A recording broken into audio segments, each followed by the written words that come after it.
It's just so you're one of the guys who know how to do it today, but if you're one of the guys who hasn't done it, you haven't done it yet either, right? Little interviews maybe afterwards, so end at 3 1. It's just 10-15 minutes. Get your information and whatever, right? So if you guys want to, if you don't, there's other people coming. So I'm just throwing it out there. That's an option, all right? So I'll check back with you. So you're close to it, right? At 3 1. Just take it.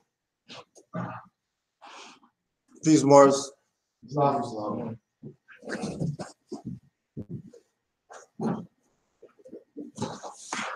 Yeah, let's get started up. Give our orders and let's get going.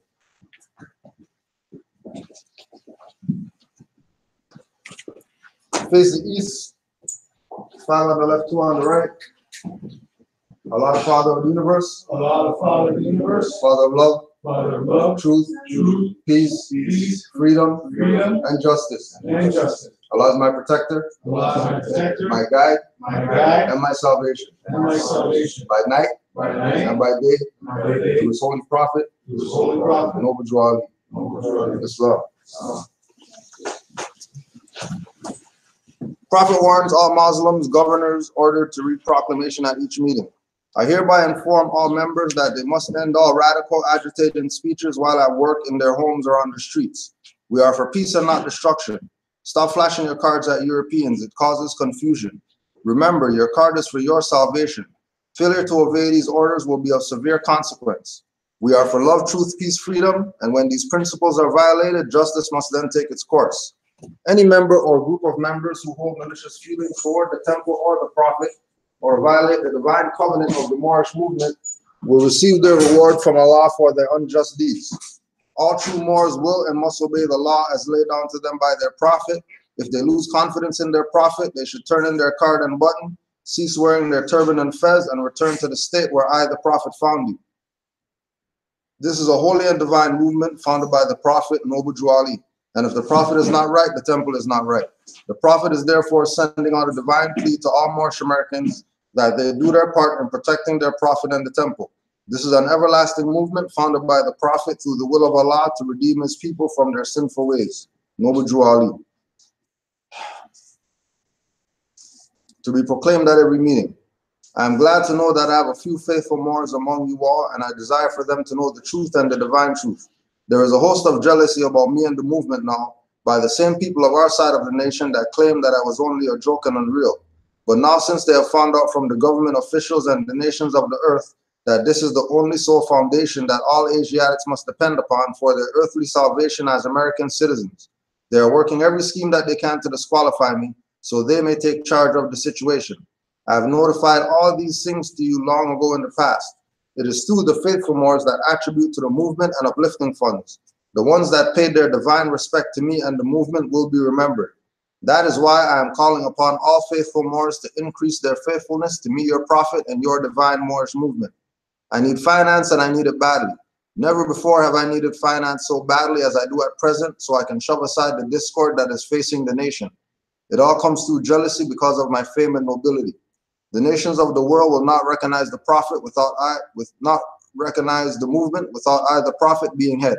It has been proven by my works which I have performed in the past few years. Prophet Noble Jawali. To the members of the Moorish Science Temple of America, this is the instruction from your prophet Noble Jawali. Be faithful unto your forefathers' divine and national creed, that you will be blessed for your good deeds that you sow in the flesh. Allah is the one that judges the world, and his judgment is now on. But the weak can comprehend it not. The end of time is drawing near, so says Allah to his prophet, I, Noble Jawali. That is why many hearts have been turned to stone. Many have eyes to see but cannot see, ears to hear but cannot hear, lest they would be confounded of their sins. These are trying hours now, dear Moors, and every evil spirit is moving, and they are trying every weak mind to overthrow and drag out the true foundation that has been laid, and to cause confusion in the minds of the ones that do believe. But if you have the true love of Allah and the spirit of your forefathers, you fear not what you hear or see, but will sacrifice the utmost of your very life to protect your movement and your prophet. Watch your enemies, dear Moors. Your enemies are the ones that speak against your prophet and ridicule him to the very lowest. and the ones that speak against your divine and national principles of your temples. Act accordingly, and Allah would bless you for your good work. Peace, your divine prophet, Noble Drew Ali. Islam. Before we start, we want to make our announcements. Don't forget, January 5th, we have Noble Drew Ali Day, 29 St. Denis, 12 p.m. Saturday, next Saturday, we're going to be winter solstice activity day for the offspring, and it's the inaugural one. So every year we'll be honoring the offspring around, I guess we could say, the beginning. So this year decided just to sort of keep it simple because there are a lot of ideas, but obviously this is sort of something that spoke to me late in the season. But we're getting together at Merton, which is Young and Merton, which is one right south of Davisville and Young. There's something called the Belt Line there. You can Google it. It's a path that runs from Davisville, St. Clair, between Davisville and Young and St. Clair and Young, and it runs up to Eglinton and Spadina. I think the walk for an adult would probably be about 45 minutes.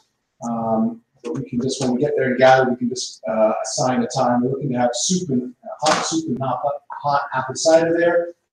Just an opportunity to get the children out there, or the offspring out there running around, tire them out of it, and sort of maybe percolate activity in the winter season, which is traditionally a place when people usually are sort of trying to stay out of the cold and maybe not be as active. So that will be at 11 a.m. next Saturday. And we're going to meet up. We're going to meet up at the place here. So Merton and Young. Yeah, so we'll send out the info for next Saturday. And also we're going to be doing we're going to continue with doing our interviews with the new members and the old members. What we decided to implement was doing sit downs with everybody so that they could, let us know where they're at, let us know what they have to offer, whatever, so that we could, just get to know each other on a more personal. But as well as we're also communicating what things we have to offer. And so it's just that. So just getting ourselves organized for the push ahead, because this year is supposed to be the year of the getting out there. Oh, yeah. As well as we've combined it now also, another thing so this is a trip that the North Culture Club will be setting up, which is a trip to the observatory in March.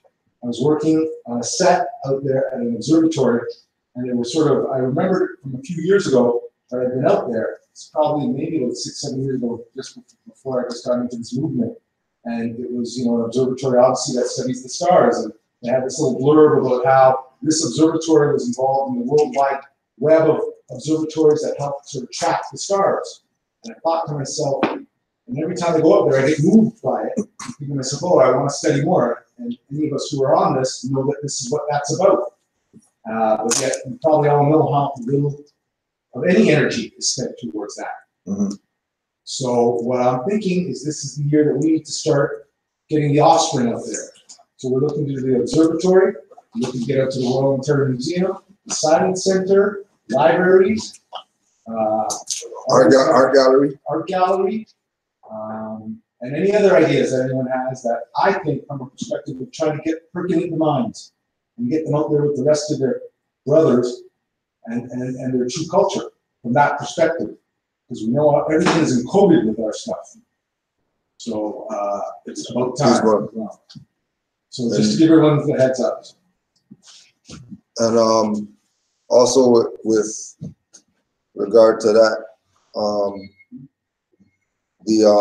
with regard to the costs, we want to make sure it's out there that, if things were financially stable with as far as the temple, it would be everything covered. So if we do these things, art gallery, science center, whatever like that, we're gonna do our best to at least provide the meals part, and then the sort of the admission. Yeah, the admission or whatever would be on the parents or whatever to.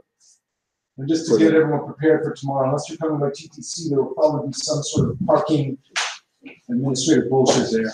Probably to the tune of about, I think at tops it could be $4 an hour, $4 a half hour or an hour probably. I've never been anything more than that. That's just very important.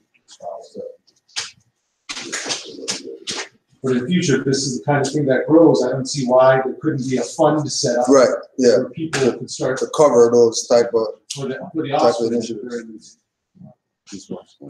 Sure. Time you leave last night? This morning?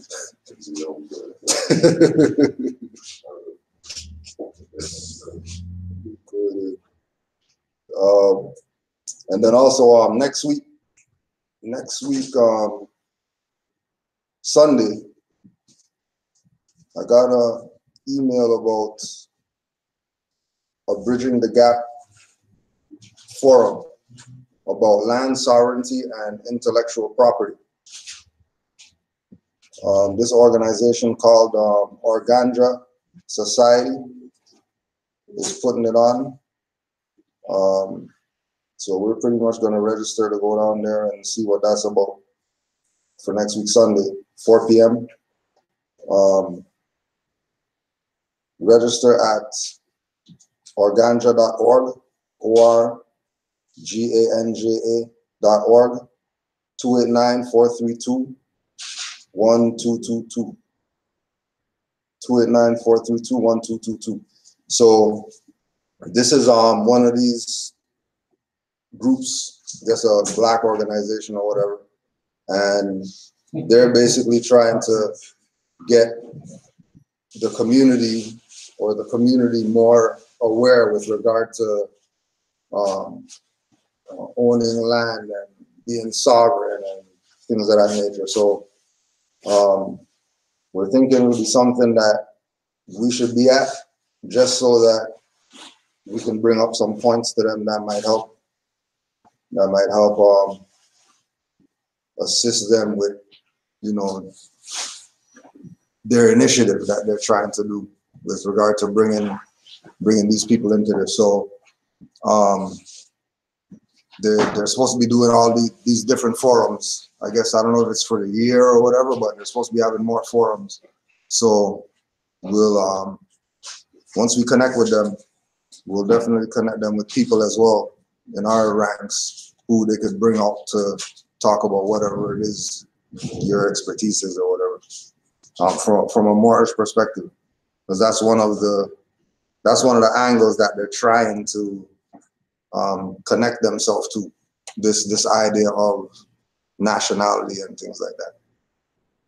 But wasn't there some part of this that had to do with sort of making sure, from the perspective of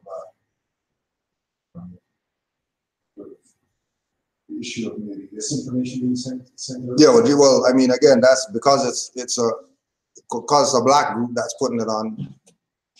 Already we know that they're misinformed. All right, so our involvement is just to do that, like we've been doing, you know, uplifting our people.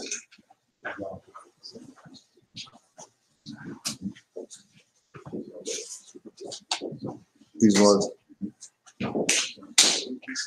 Well, I also wanted to.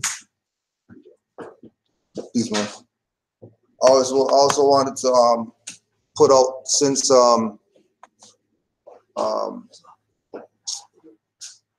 Meek Mill's in the news right now. He's the new conscious guy. Everybody's chasing after this conscious guy now, because he's the new spokesperson on justice reform. We'll just hear what he had to say in his last CNN or whatever.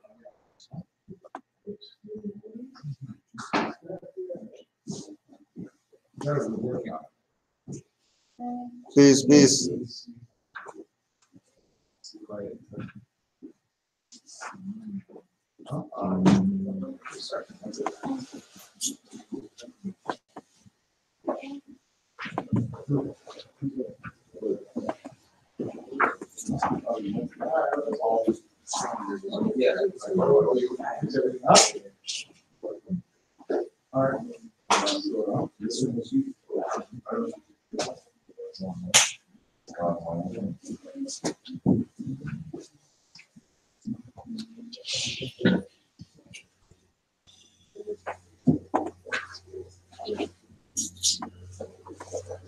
Meek Mill joins me now. Meek, all I wanted was a new Mercedes.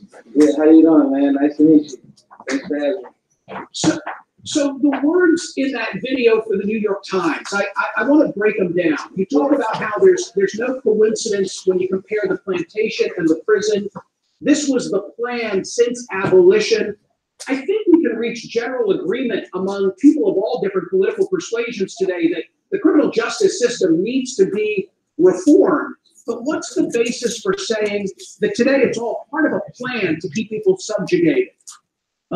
Just going far back as parole and probation, like a lot of people who go back in and out of prison are being taught by a parole system or a probation system where not even committing crime puts you back in prison. I learned from personal experience. I actually spent time with men that had 28 months in prison for a $100 bail. They wasn't even found guilty for their crimes. $100 kept them in prison. We had the taxpayers, even myself, had to pay money to keep guys like this in prison. It was for like a petty crime. So things like that never made sense to me. Even being on probation, I've been on probation since I was 19 years old. I'm 31 years old. Growing up in the system, I always thought this was normal. And I didn't value myself the way that I value myself now. As I look back at it, just seeing people work in prison for 8 cents an hour, not really be able to pay their dues and pay their debts back to society, they were paying debts back to the system and money was being made. I know, but in the video you say this is part of the plan, that it's all about subjugation of African Americans. And I'm not understanding where's the evidence for that. That we have an unfair system? I get it. Yeah, but that it's all part of a grand design, I'm not seeing. Yeah, my vision of it is I see that some of these statutes and laws are basically targeted towards a certain group of people where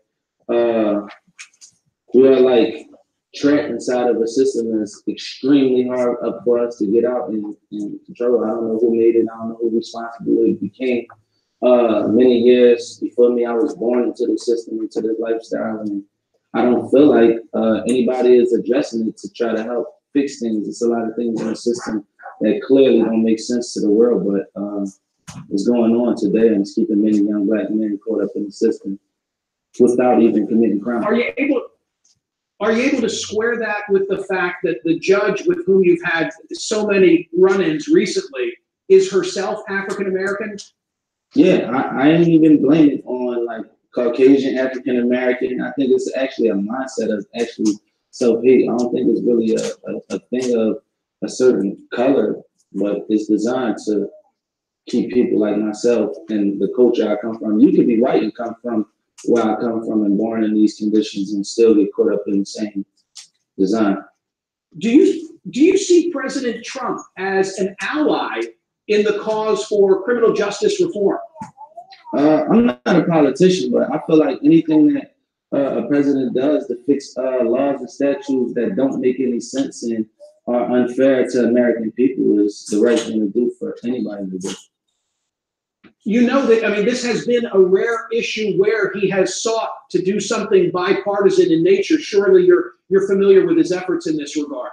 Yeah, I'm not too familiar with everything Donald Trump do because I don't really keep up with politics. I see when they say pass bills. I know what the last bill he passed, I don't know exactly the last bill he passed, but I think it was involved in the crack and cocaine bill where, you get probably 5 times more jail time for having crack than you have in cocaine. And crack is, of course, an urban community drug of choice, and cocaine is more like a suburban, or I would say, I call it 2 Americas, where you have one America where it's almost like.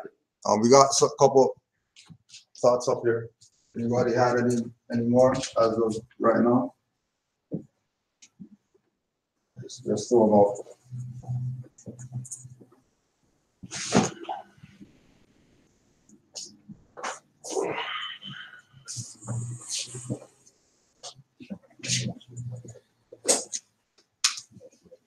What you got in there? I was just looking at the statute and how it applies to municipal law, but as we know, municipal is just a corporation, and their law is just their corporate employee policies for their workers. It's interesting. Also, subjugation. You have to be a subject to be under subjugation in itself. So if you're not a subject of the matter, and you go beyond that, above that, you look into status, then subjugation does not apply to you.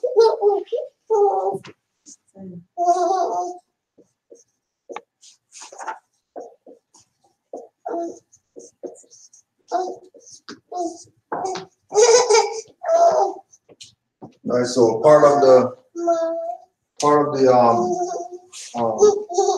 campaign is to obviously correct this problem. Black men in prison. We know that, like you said, if you have no status, then you will be subjugated based on statutes, and then we'll put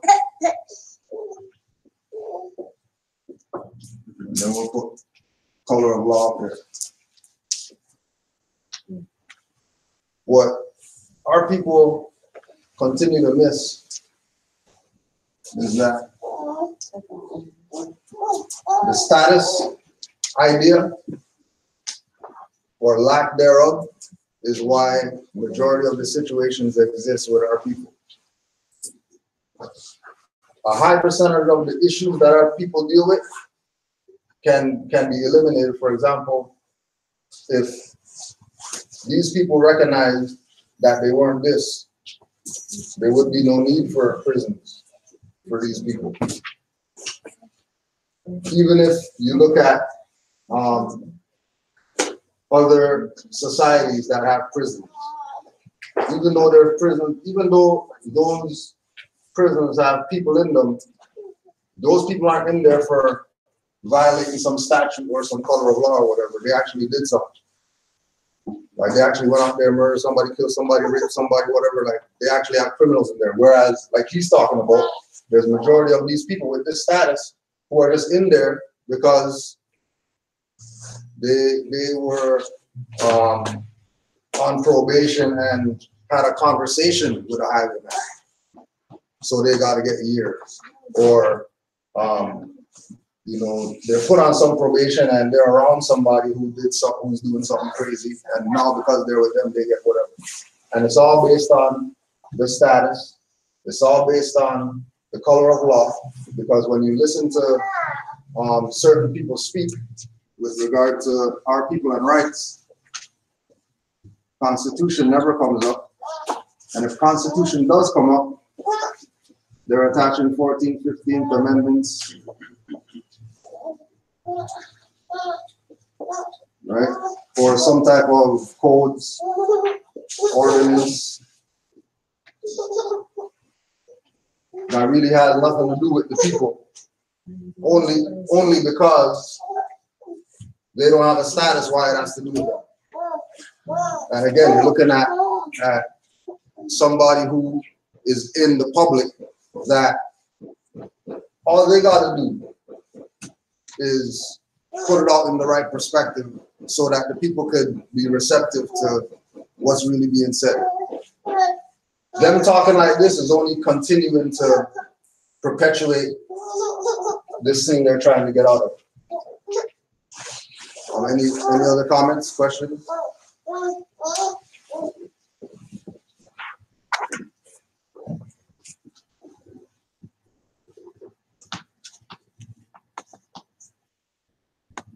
The white America and the black America. And crack cocaine is a black American choice of drug. And cocaine is a white choice of drug. I asked about politics, and I asked about President Trump in particular because, as you well know, Jay-Z goes after Kanye on your new album over the whole Make America Great Again business. Yeah, and I don't think he really goes after Kanye. I think he actually just says, like, don't let them separate us like they did Michael Jackson and Prince, basically. Kanye came out of nowhere and just went red hat, and that was like kind of against everything we represent. I don't know what he represents, but coming up in the hip hop community, we came up fighting for our rights for a long time. And what that red hat represents don't really represent what we've been fighting for our whole lives. Did you talk to Jay how there's no coincidence when you compare the plantation?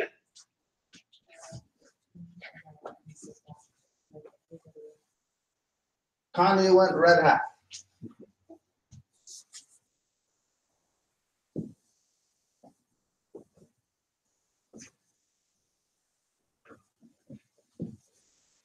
Even though we know it's not a hat. It's funny, I was talking about this earlier and how, in a sense, what Trump's doing, there's like three types, you know, like this ethos, the pathos, and the logos, you know, and the logo, like the logic, the logos is being logic, right? And the emotions is being ethos, right? So when he knows these things, like, you know, he's not the president, just the CEO of a corporation, nothing, he knows certain things.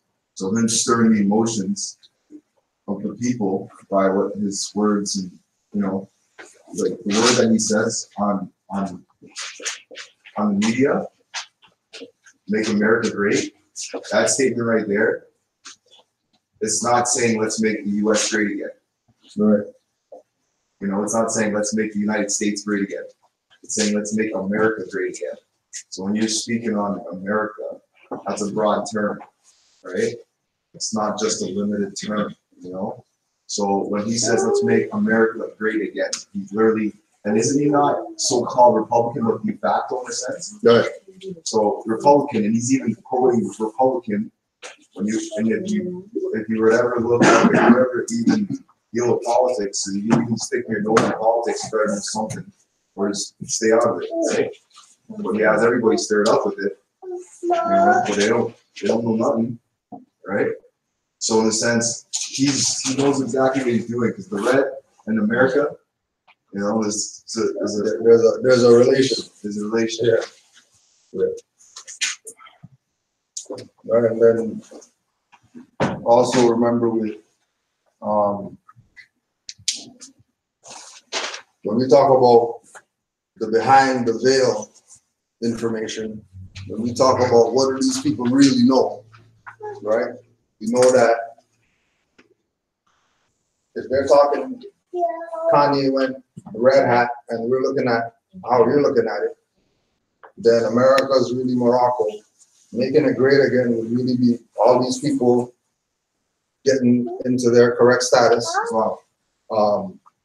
Recognizing that, you know, for years Trump's been giving keys to people about he doesn't pay taxes and all that stuff because he's smart. He doesn't know, he's not playing the BS that they're playing. Also, with like you were saying, how come if he's U.S. president, how come his hat didn't say make U.S. great again, right? With regard to Meek Mill, nobody ever brings up Tiffy Bay. And if Tiffy Bay knows him and he's a Bay, then there has to be some type of relationship. There has to be something going on behind the scenes. You don't really know what's going on, but he has that. That's out there. People know him. He punched Beanie Siegel in the face, all that. They know who did it, but they're gonna talk about this. No, they're gonna talk about the drama. They're not gonna deal with really what's going on. That the stuff's being put in people's face. Out there. I know that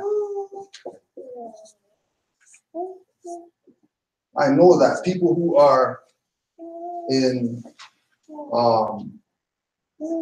occult, new age, whatever orders, Fez is red hat. Red hat's not what Trump got. He's promoting some whatever. But then to deflect the energy off of the feathers, they're associated with that, right? With whatever Right, comes on. right. So now when everybody gets red hat, they automatically associate with that and don't think it's Fez, or if it has something to do with the Fez, no, it has some negative. No, it's negative to it because Trump got the red hat and Trump's not doing anything for our people. And it's also subliminal. I don't know if you guys watched the series. There's a series called Colonial. It's about occupation and those type of things. And the ones who are issuing all the occupation or doing whatever for the leaders, like the security guard, the private security guard, that's what they call them in there. And they all of them have red hats. And they call them the red hats. Who's Tiffy Bay? Just another rapper Yeah. guy out there, but that's. Did he have a name before Tiffy Bay that he used as a rapper? Like Yasu Bay, most definitely. Yeah, no, from what I understand, like that's From the jump. that's just what it is. You know what I mean? So I don't know. I don't have any info on him personally as far as There's a lot of the bays. origin, but If you turn on the NFL Sunday, you see a lot of jerseys on the field. yeah, with Bays now, yeah, Right? yeah. And I'll lean all that sorts of stuff. This is J. Cole talking. No, Meek Mill, Meek Mill. yeah.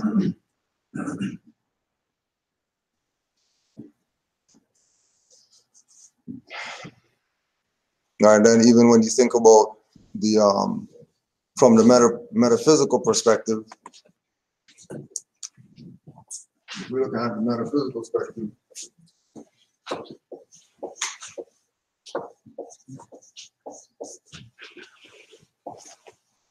Meek shall inherit the earth. Right? Where is he coming from? He's coming from downtrodden, single parent home, bad communities, Now look at him, he's on CNN or whatever. He now has the ear of people based on that statement that the meek shall inherit. But we know that it's illusionary because these people aren't humble at all with their stuff. They're very egotistical.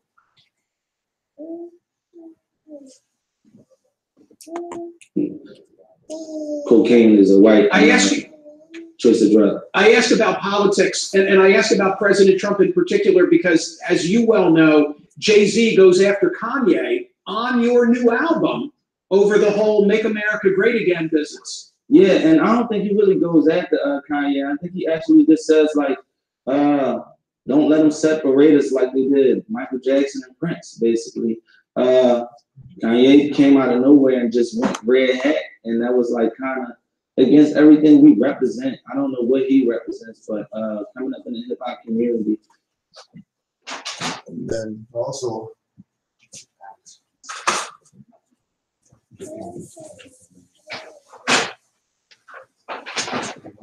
then we got when we had Prince on the paper doing his Islam or whatever, right? So remember Jay-Z telling him, don't Prince me, right? Remember before Michael died, he proclaimed he was Mikhail when he went out. That's open that he converted, as they say, to Muslim. But he didn't go get some Muslim name. He said Mikhail. This is his name now, right? And again, to quote Jay-Z, don't Michael and Prince me.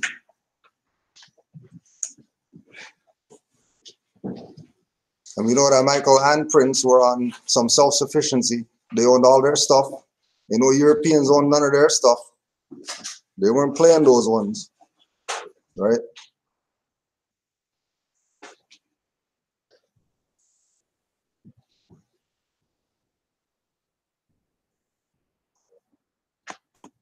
We came up fighting for our rights for a long time, and what that red hat represent don't really represent what we've been fighting for our whole lives. Right. What that red hat represents is not what they've been fighting for their whole life. We'll sit down. We want to. Forget- I don't think that's what he said. Forget Donald Trump. Red hat.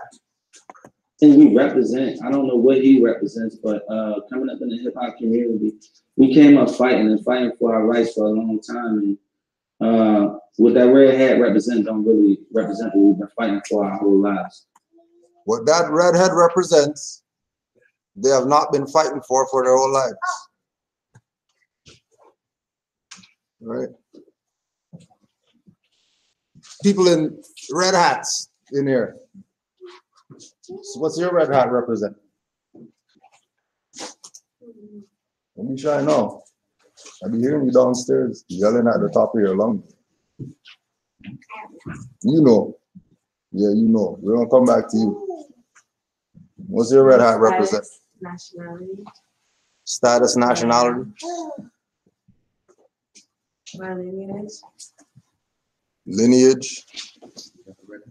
Oh, you got a kind of red hat. It's your red hat represent. The actual red hat, but just because your hat's kind of burgundy, I'll call you up.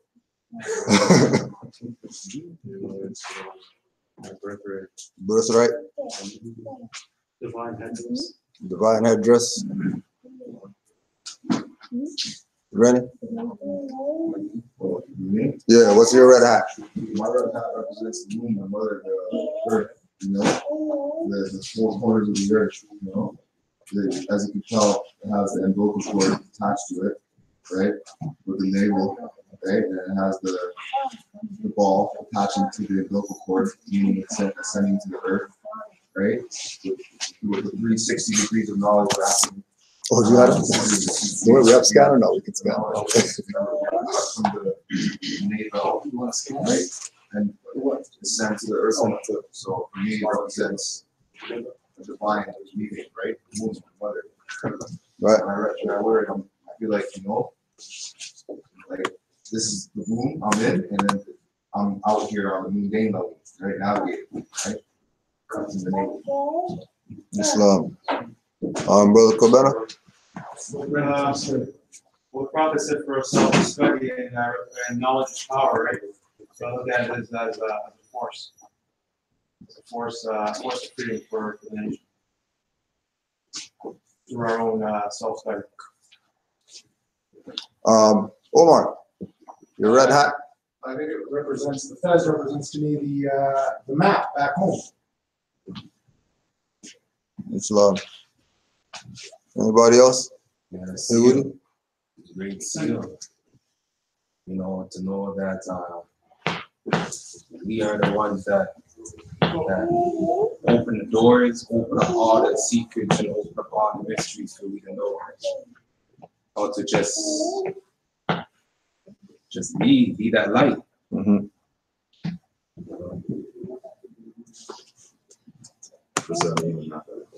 So yeah. The map back home. Represents the map back. Who's that? Omar? Yeah, when he comes back up. Hey, Omar. He's over Does your red hat? there? Pretty much everything everybody else said. Also, it's a jolt or a wake up for those who maybe haven't seen it in a while. Similar to what Omar said, it's a beacon light. It's a signal to people, you know, so they know what perspective to expect or to know what I'm on or whatever. What did he mean by your? The map was just connecting us back to our culture, right? So how do we get back there? We realize that the activities in the culture. So what does our culture represent? We're representing a black culture. That's the spell that was put on us. And taking back the Fez, everything about the Fez and everything it represents brings you back to that ancient stuff. So that's the map. Study the Fez and then study yourself. And that's where I saw that from that. Right? And then it's all about the stuff that's going on the Fez, right? As well as on the mundane level, the fact that it was a connection back to the matriarchy, which is what we have to get to begin with. Yeah. The matriarchy is unconscious, and they're a problem. So But that's where I see it being a map in a simple explanation. Brother Kiva. Red hat. What's your red hat represent? For myself, Yeah. Not similar. For me, it just puts me closer like, to my higher self. And so, anytime I put this on, it reminds me that I gotta be up there. Right? That's not what I mean. It's love. You ready now? All right. Represent your mother and father. Thank you very much, sir. All right. It's love.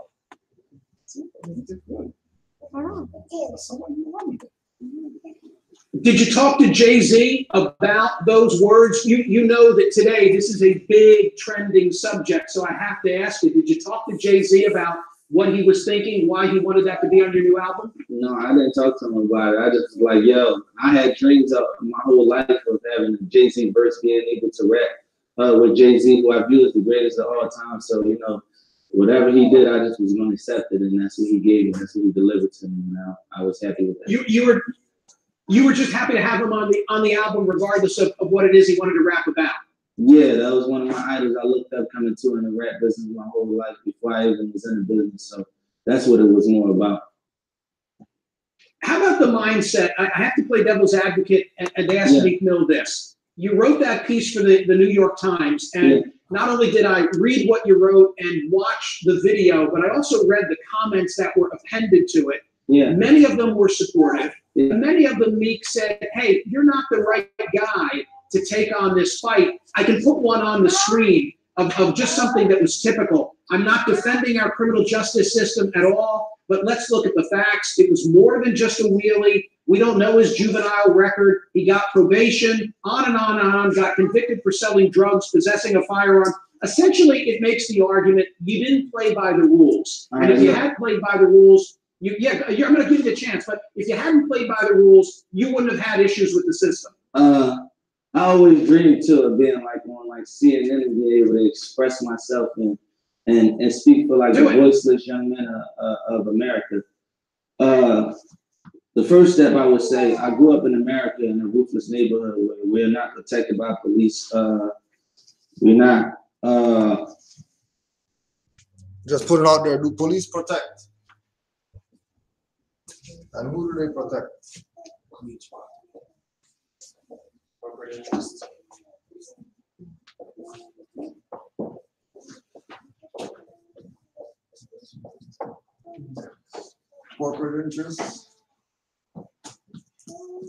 Words. Wars.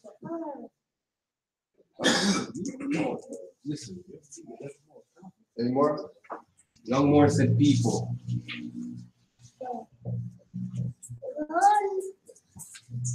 Anybody else?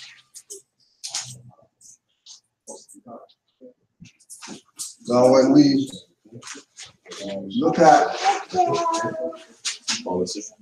police,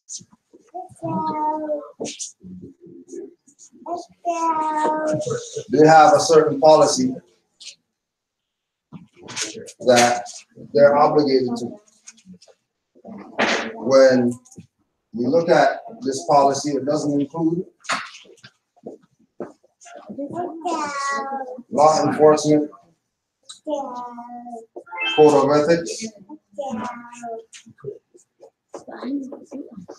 or law enforcement oath of honor.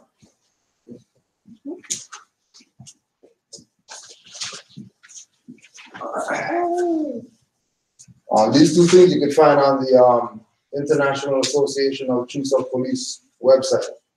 Law enforcement code of ethics and oath of honor. So it's misrepresentation for the individual to speak from the perspective of protection by these people, because the only thing that they protect is their corporate interests, their wards, and the people, which are one and the same with ward, because the people, of course, would be person, not natural.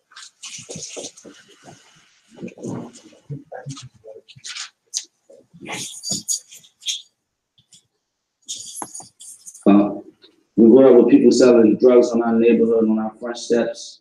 We grew up in ruthless environments. We grew up around murder. We see murder 7 days a week. I think if you grew up in my neighborhood, you see 7 people die a week. I think you would probably carry it by yourself. Would you? Yeah, I probably would. Yeah, Yes. if you seen your neighbors and family members, or you seen one of your best friends you grew up with get your brains blown out, I think you would want to protect yourself. Second of all, my first juvenile arrest, going to school, being suspended, I didn't want to tell my mother that I was suspended from school because my mom would have to take off from work. She was a single parent. I know. Again, we're going back to all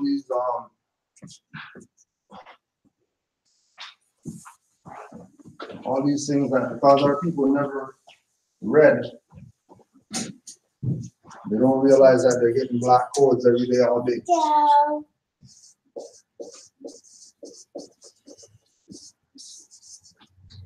Highest rate, highest suspended rate.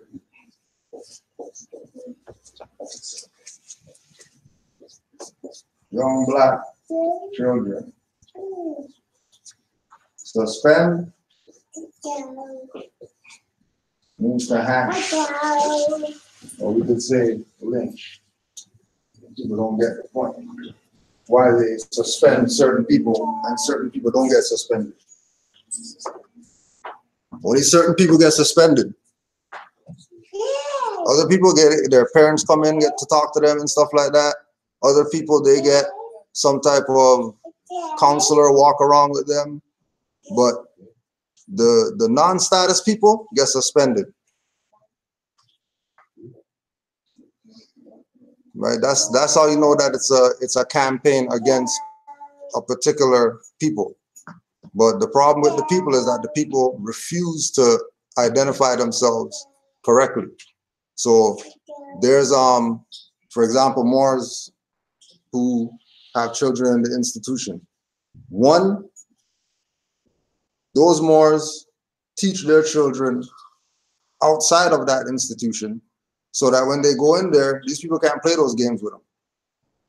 Like, they don't play those games with Moorish children in the institutions. If there's a situation, there's no call the principal first or call the whatever. They're calling the parent first to say, hey, we have this problem with your student, and then they're gonna figure out what they're gonna do with it. Majority of times, the Moorish parent realizes that it's something for them to try to bring their child down. Whether it's a fight, whether it's a whatever, it has to do with that thing of making them feel subordinate while they're in those institutions. And it's very intimidating. It's very embarrassing to have a child school you in front of your class or whatever. Have a child put something up or say something or do something that has the class looking at the teacher funny. So for example, the one that we use is Brother Yusuf's son, who whenever he gets a test, quiz, whatever, and it says name up there, scratches out name, puts appellation in the class. Right? That's how he maneuvers. As you know, what is he, 10? 10 years old, he knows. I'll have a name, scratch a name out, put appellation, and then put his title there. Just on that alone, he gets marks. All right. If he's going through and there's things that are mentioned that don't apply to him, scratch it out, put what's supposed to be there off the top, so that there's no looking at me like you look at all the rest of the people in here thinking that I'm down for residential school, whatever.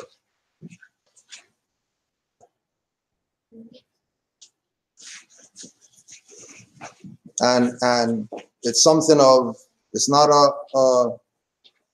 you know, these parents are going and they got some grand chief, whoever they talk to, grand governors telling them do this or do that or whatever. That's their children. They got obligation to make sure that these children don't get played up in there, right? You know, they have to take it on themselves to have certain knowledge so that they can pass that knowledge on so that child doesn't get played in there.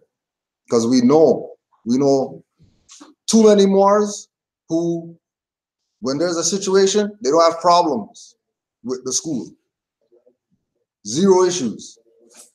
Because school deals with them like how they should be dealing with them. Just like how we say, well, you know, when we go to court and we're supposed to say whatever, and they're supposed to just do whatever, no questions.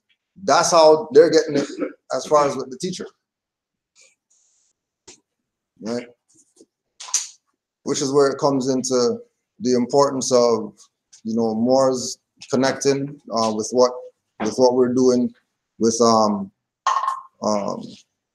you know, having the door open so that children could be here too, so they could experience this, experience what it means to see people in feathers and turbans and stuff like that. What is that?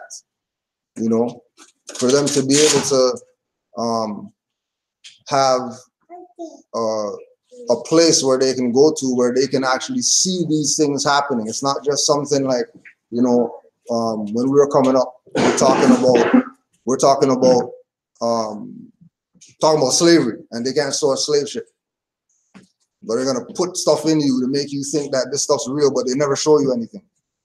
Whereas we're here showing you that this is what it is. There's ample amounts of Moors that we can call up, that we could say, go to the front, that we could send to, you know, even with this forum thing going on, send them there, let them talk, and they would think that that person is some head of something because they study. They don't know that they're just an average Moor out here, that they just took it on in their own hands to say, yo, I'm taking care of myself, my family, whatever like that, you know? So get to that level of recognizing that as far as for the children's sake, we have to be their voice pieces, because majority of times they don't get what they're supposed to get in those institutions if you're expecting that from these people, because they have this place called a school or called a university or called a college or whatever. All they're about is their finance.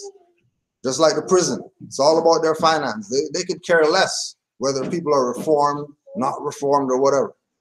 You know, we were talking about chaplains calling us. Could you send some stuff in here? Because there's people in here that say that they need, you know, they would say Islamic literature, but they don't want the Quran or whatever. What do they mean? What do they mean that they don't want the Quran that we have here?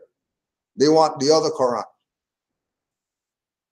you know, and they're going with their requests. Oh yeah, well, you know, please send the stuff. You know what I mean? We send whatever. They confirm that they got it, confirm that the inmates got their stuff, and they're happy that they got something because they don't want what's there. Like, you know, what more is there? Right?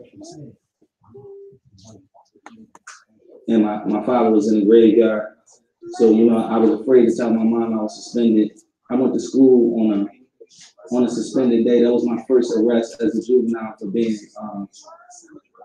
in school. I guess the charge was trespassing. And at 18 years old, I was arrested by the narcotic strike force, which most of these guys were federally investigated. Most of these guys were found out to be liars. They lied on the stand and was proven to be liars. I was arrested for pointing a gun at a whole strike force. You know what a strike force? A strike is when 5 or 6 cops come to do a bust. I was arrested for pointing a gun at 2 or 3 cops without any shots being fired. And this is for America. Now we have like cameras and hand cameras. I want to ask you, do you really believe I pointed a gun at 2 or 3 cops without a single shot being fired? a young black man and I don't know what the underlying facts are. I just don't want to ignore the argument that some make that, hey, Meek Mill's not the guy who should be. Yeah, I just want to explain it. I just want to know from a personal opinion. Do you believe a young black man in America can point a gun at 2 or 3 cops? Because I'm not the only one that get found guilty for these things. Cops charge people with these things at an alarming rate, and people take deals because they don't have lawyer money or they can't afford attorneys to even fight for their freedom. Do you believe that? But again, with not having particular knowledge, you have this idea that you can hire somebody to handle your affairs, right? And you can't hire somebody who works for the people who you're against to handle your affairs. It can't work like that. There's no way that it could work like that, because we know that these people are officers of the court, and all these people are members of the bar association, which means they already have other interests. They have no intention of doing anything for the people. Yeah, you might find some people that sincerely want to help or assist people or whatever, as far as dealing with their cases, dealing with whatever. But majority of these people, if they go to looking within and dealing with self, right? If they look within and they deal with self, they'll realize that the same thing that the lawyer's doing, all they have to do is go do that same thing. The papers are right there at the court, sitting there. They have them named on the website. Whatever situation you're dealing with, print out the thing, fill it in, send it in. Yeah. Can't pick it up. Probably has to tell them try to refresh. Yeah, just don't try to refresh, guys. Sometimes they play games with it. Right, so don't ever think that, and this is for who might see this or whatever, like, oh yeah, well, he talked about having a lawyer and all that stuff, so that's a legit position. It's not about having a lawyer for anything. It's all about handling our own affairs. But again, if we're not from the perspective of knowing what our status is, if we don't know who we are, then other people are definitely going to take advantage of us in our ignorance, which is how they're able to get, 5,000 retainer, and then they haven't done nothing yet. Like, how are you getting paid 5,000? You didn't do nothing yet. Just to get you on my side is 5,000, 3,000, whatever it is. And then they're gonna go get railroaded, and then they're not getting their 5,000 back or whatever. That's gone, right? So know that it's an open game that is being played with the people who are ignorant. They're gonna put whoever up there, use whatever platform to try to perpetuate the same madness that we don't know ourselves. Because we don't know ourselves, there's no such thing as reforming criminal justice, right? That a young black man can lift up a firearm and point a gun at 2-3 cops while they're attempting to do a bust with their firearms out and not a single shot being fired. That don't even make sense in America. And I never really spoke on that because I never valued myself growing up in a ruthless environment. I seen that happen to many kids, so it was just normal to me. And as I grew up, I always felt embarrassed being around like my Caucasian friends. And I used to always say, like, do you believe I pointed a gun at a cop? Where I come from, like, I'm on a successful path. I got sense. Pointing a gun at a police officer is suicide for a black man. I never thought about committing suicide in my life, so that's almost like disrespect to me. And I was accused by another black cop, which things I speak on my album Championship when I talk about self-hate. So I don't know how people could say that they don't think I should be the face of it. I was wrongly accused. I was sent to jail multiple times for not even committing crime. I've been sent to jail at least 2 or 3 times just for being addicted to Percocets and never sent to rehab. I was sent to jail for pop. Right. Now the other part of it too is there's this culture, this drug culture that is beyond, you know, stopping at blunts or whatever. Like they're way past marijuana or whatever. They're into some other stuff, right? Now, this is where it comes into the responsibility of all these so-called CEO whoever's who signed these people. Now, nobody's bringing them in to say, hey, you guys are the ones responsible for these people doing crazy stuff. Because they're the ones that's signing them. They're the ones that's paying them millions to go tell these children out here take meth and pop whatever that they pop. And again, just like the lawyer, if you hire them, if you're gonna say, oh yeah, deal, you know, yeah, me signing something, so that's what it's really about. And then you don't have the opportunity to get help for addiction to stuff. Like we're talking about whether it's, you know, off the counter stuff that they're addicted to, or whether it's harder things that they're addicted to. And nobody's gonna bring those people up and put any blame on them. Not just criminal justice reform, but there has to be entertainment reform. But what I also see, it's not only about bringing it into a conscious perspective. It's really also about holding them accountable once they're conscious to do something with their consciousness. Right. You know, because we're conscious. What are we doing conscious? We'll have to answer that for ourselves. You know. But then when you look at it too, you know, what type of expectation would you expect from conscious? That just means aware. You know, I'm conscious that the blinds are open, but it doesn't mean anything.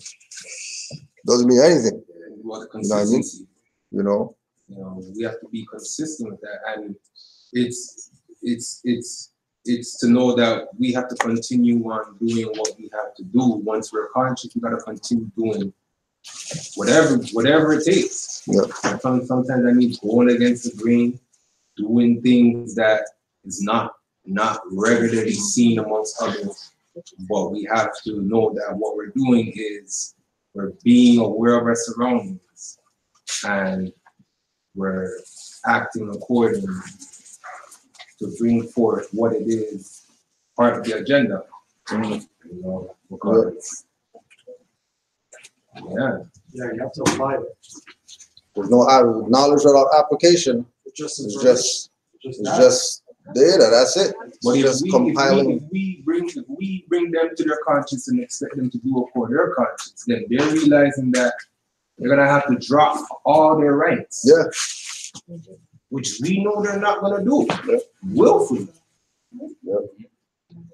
We know they're not gonna do that. Willfully. I mean, even I uploaded part of the Breakfast Club interview with him, where he said, "Hey, all you guys got to do is tell me I'm talking too much, and I'm gonna back away, and I'm not gonna deal with no prison reform." Like he's even telling me that I'm not the one for this. You know what I mean? He's making an argument he's the one for this, but then if they pressure him too much, he's not even gonna be on this thing to try to reform anything. He'll back on and only deal with his family, and that's it. Which lets you know that they're playing their little game. All they're trying to do is pacify. Once you keep the people passive, then you could subjugate them. Brother Cabana. You covered that for us with the various layers in there. Yeah.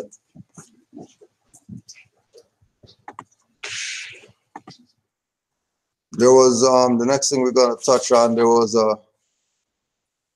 article.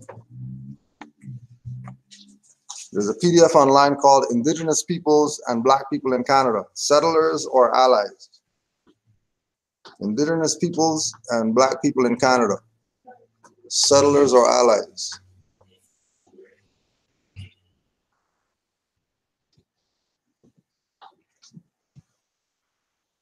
And there was a couple of chapters in here.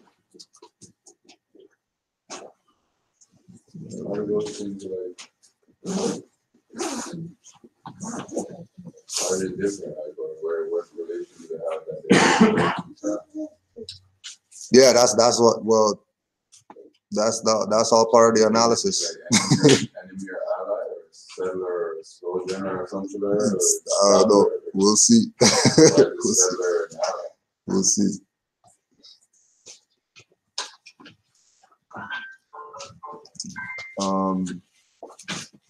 This chapter has been created as the starting point of what will hopefully become an ongoing dialogue between Black people and Native people in Canada about relationships to this land as Indigenous people and those who have experienced diaspora and settlement here. Because I think they're talking about the settlers for the perspective of the Blacks came over here from somewhere and settled here, and then the Indigenous are here. Okay, but yeah.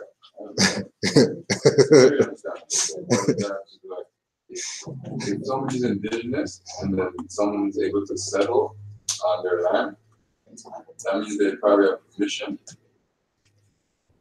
and there's some allegiance somehow already. Yeah. They have a passport. So what do you mean settlers or allies? Yeah. This should be and. Settlers and allies. In terms of relationship. Perhaps most important, however, is the fact that these unique experiences still shape the lives of Native and Black people every day in particular ways. Indigenous people are still being targeted for physical and cultural destruction and are widely assumed to have already vanished, quote unquote, erased from history as viable nations. Their lands therefore continue to be seen as theirs for the taking, either as ongoing resources, either as ongoing sources of resource theft or as real estate for the world's wealthy migrants. In this context, Indigenous peoples globally are still relentlessly being pushed toward extinction as people. Meanwhile, Black diasporic people today continue to be uniquely racialized by a discourse created through slavery, whereby everything from standards of beauty to notions of criminality hinge on degrees of phenotypic Blackness.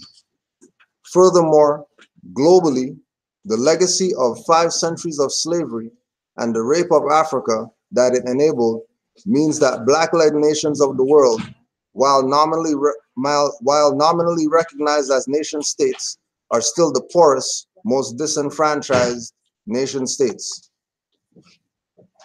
Now, if they are able to be disenfranchised, you got the law dictionary over there. Just see what. Just check nation state.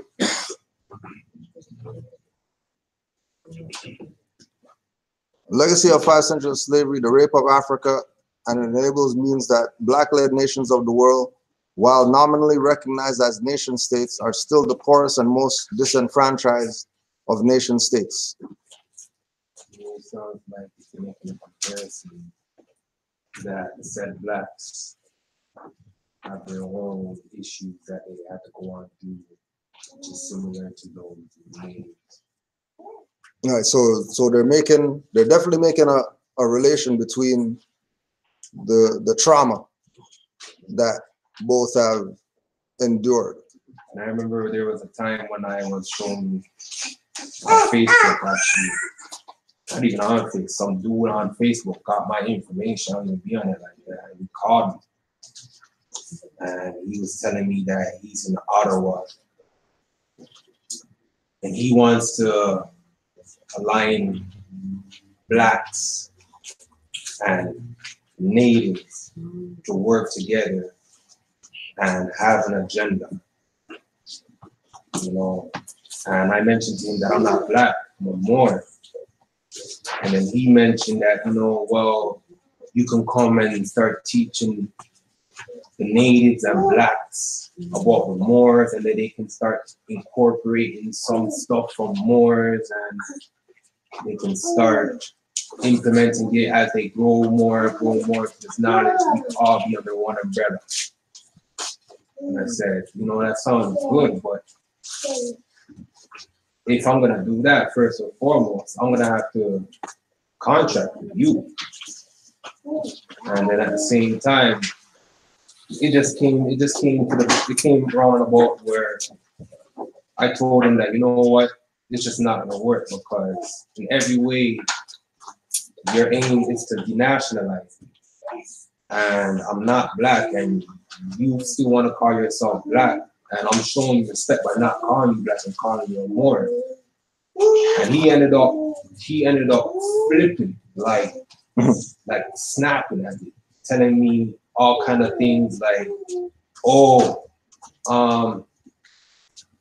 lucky where you're at right now, you know, shove my knife down your eye and all kind of, like, what?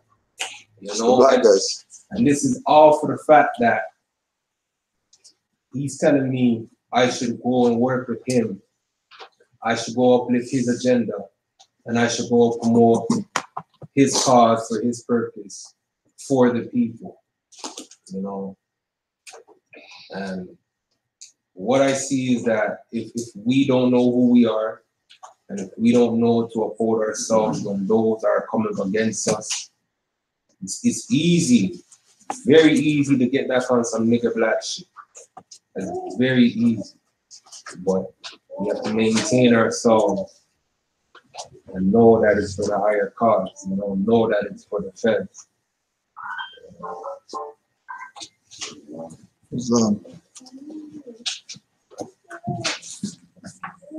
In this chapter, we wish to both acknowledge and avoid this posturing of innocence by exploring the grounded realities that may help to clarify relations. As part of this process, it is important to consider what we mean in the context when we refer to indigenous peoples and settlers.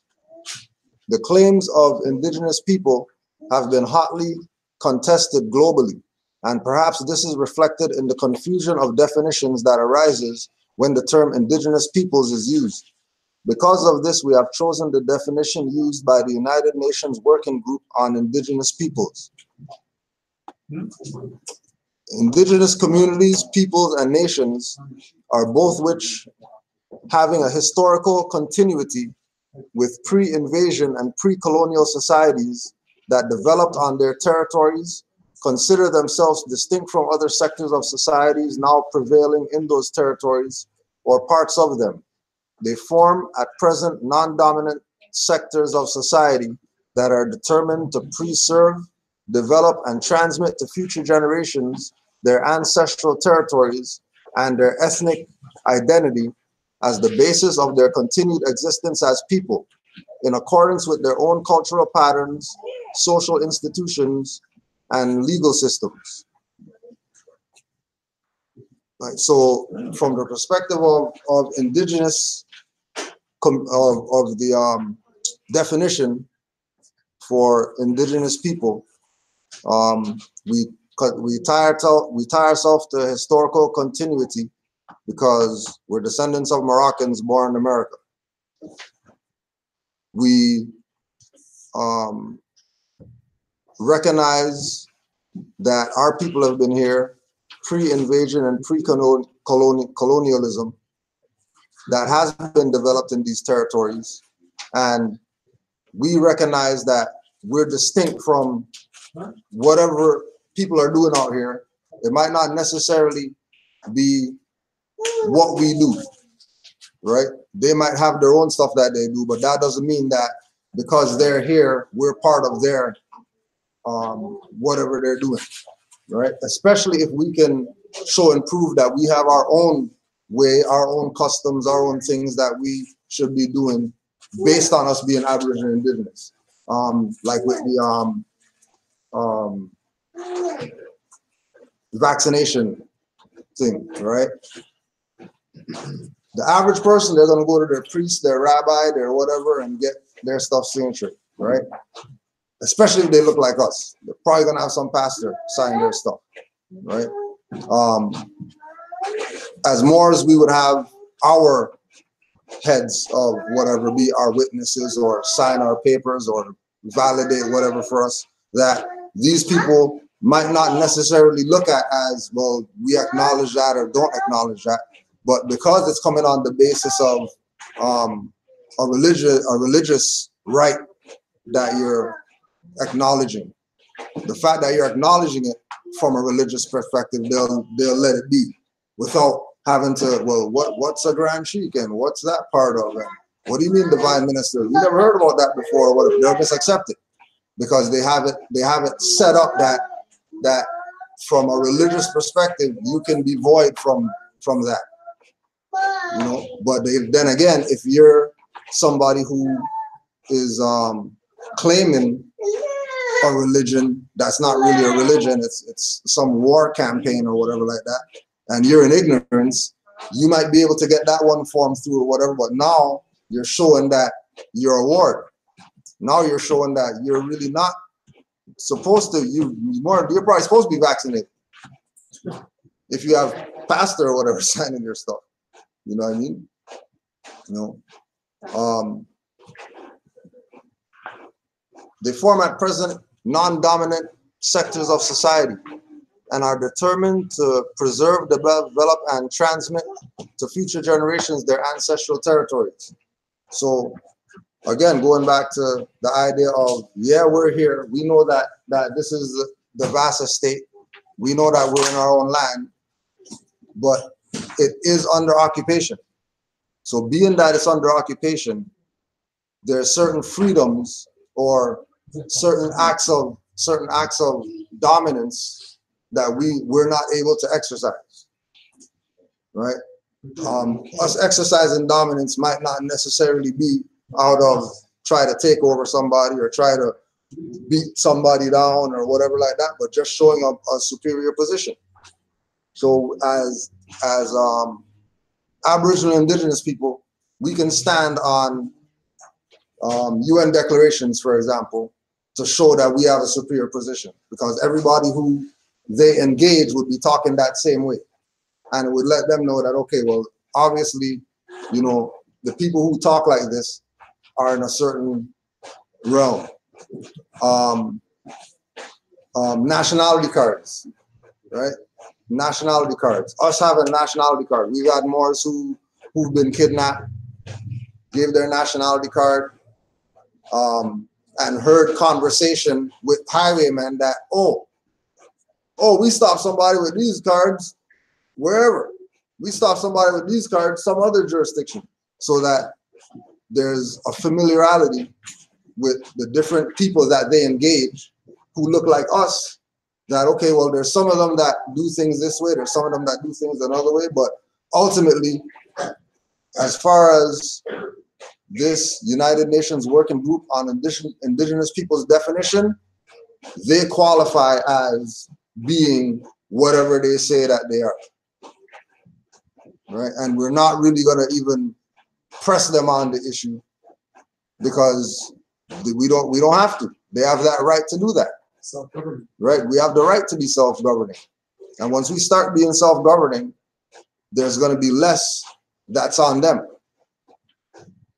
Right? Because they're moving on the expectation that we don't have any governance as far as ourselves. We always need a ward. We always need a prime minister. We always need a president. We always need a grand governor. We always need a grand whatever to do something.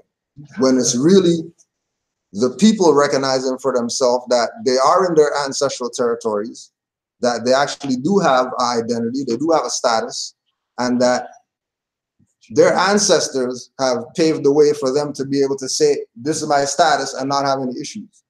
Not, you know, because we're studying or whatever. This is something that, you know, again, that they mentioned, historical continuity. That we're not just talking for ourselves when we say that we're Moors. We're talking years ahead and we're talking years behind us. Once we say, quote unquote, that we're Mormons. If we talk about any other stuff, then that could go anywhere.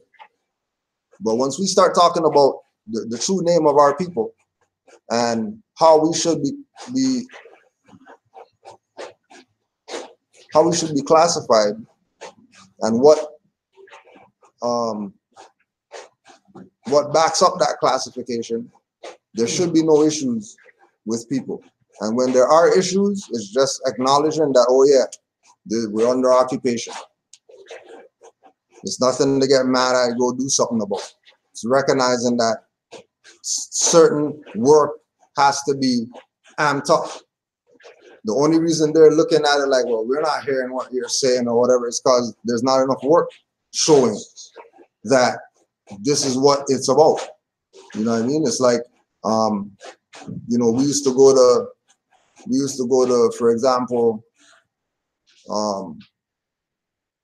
Walmart have issues. Nationality card, they don't want to do taxes off. You need to fill out some Walmart, whatever. Now more just go there, it's not an issue. Last individual that went to court, Brother Kufu, you know, he didn't even have to go in there and say anything. Went in there, said his status, oh, I'm not the name on the thing, I'm more whatever, dismissed. Right? That's not normal.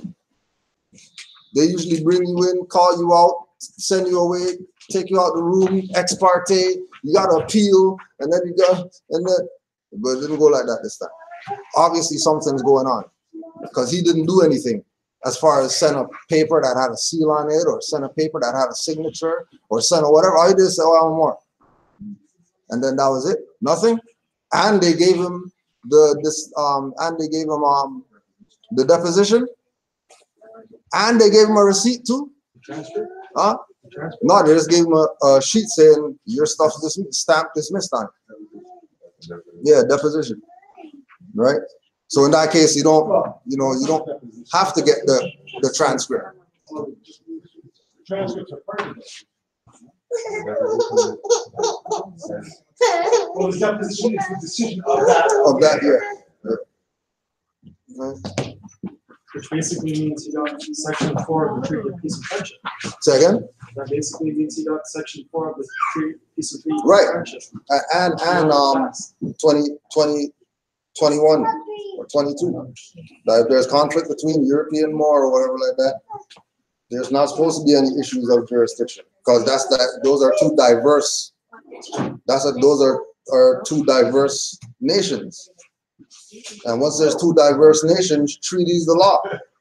And once treaty's the law, then especially a European colonizer, he doesn't have any say. Can't have say. Right? Islam. Peace, Mother Mocha.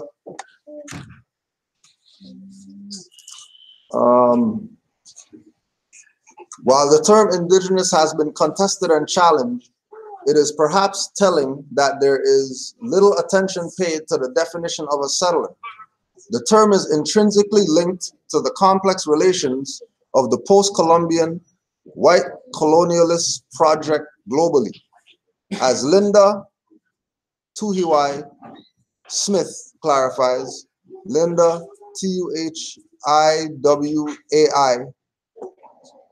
settlers are one part of an intricate apparatus of colonial control that must be in place for settlers to be able to truly usurp the land, right? So as far as occupation, that's the broad brush. There's other colonial controls of that quote unquote, usurpation that they must have in place in order for them to do that, right? And I think when we were talking about, I think Colony talks about all these intrinsic parts of the colonial operations. After figures such as Columbus and Cook had long departed, there came a vast array of military personnel, imperial administrators, priests, explorers, missionaries, colonial officials, artists, entrepreneurs, and settlers who cut a devastating swath and left a permanent wound in the societies and communities who occupied the land named and claimed under imperialism. So we could look at Treaty of Tordesillas, where they did that, went South America as quote unquote, explorers and priests and missionaries and helped the savages and whatever like that. Berlin Conference, they did the same thing. Into Qatar Divina, they did the same thing. And all these campaigns are campaigns that they do when they realize that quote unquote Asiatic people are at the top of their stuff and they're on their game, and then it's time to, take their stuff. Because they made it to a certain plateau that if these people are able to get in and take that over, then they take over everything. This is why they have I can't remember what book it was, but there was a book talking about it might have been Ancient America by what was his name again? But he was talking about the things that when the colonials came here and they started getting rid of the indigenous people, the things that they were left with was enough for them to not even have to go back to Europe. The stuff that they got when they said, okay, we're gonna get the indigenous people out of Oklahoma, and they sent all those people on the Trail of Tears. It's not talked about what those people left. All you hear is that, oh yeah, they packed up and they just left. Well, what did they leave when they were leaving? When they usurped Mexico and made that Texas and all those states, what was there? When those Europeans finally got all those people out, what were they sitting back looking at when those people left? And majority of the time they were looking at everything. They were looking at paved streets, street lights, they were looking at schools, hospitals, everything was already sitting there for them. All they had to do was go in and take it over. And in certain cases, just build around it and use that as the foundation that was already there.